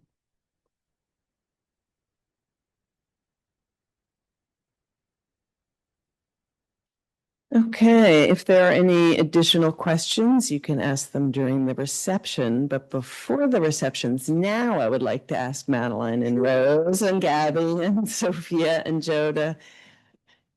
It's going to get pretty crowded up here at the front of the room. Or then maybe not that far, because then you can see it. Sì, bene, sì. Quello più vicino alla porta. So, the 10 students who are standing in front of you have now completed virtually all the requirements for their master's degree, which will be conferred later this month. So we'd like to give them yet another round of applause for achieving this milestone.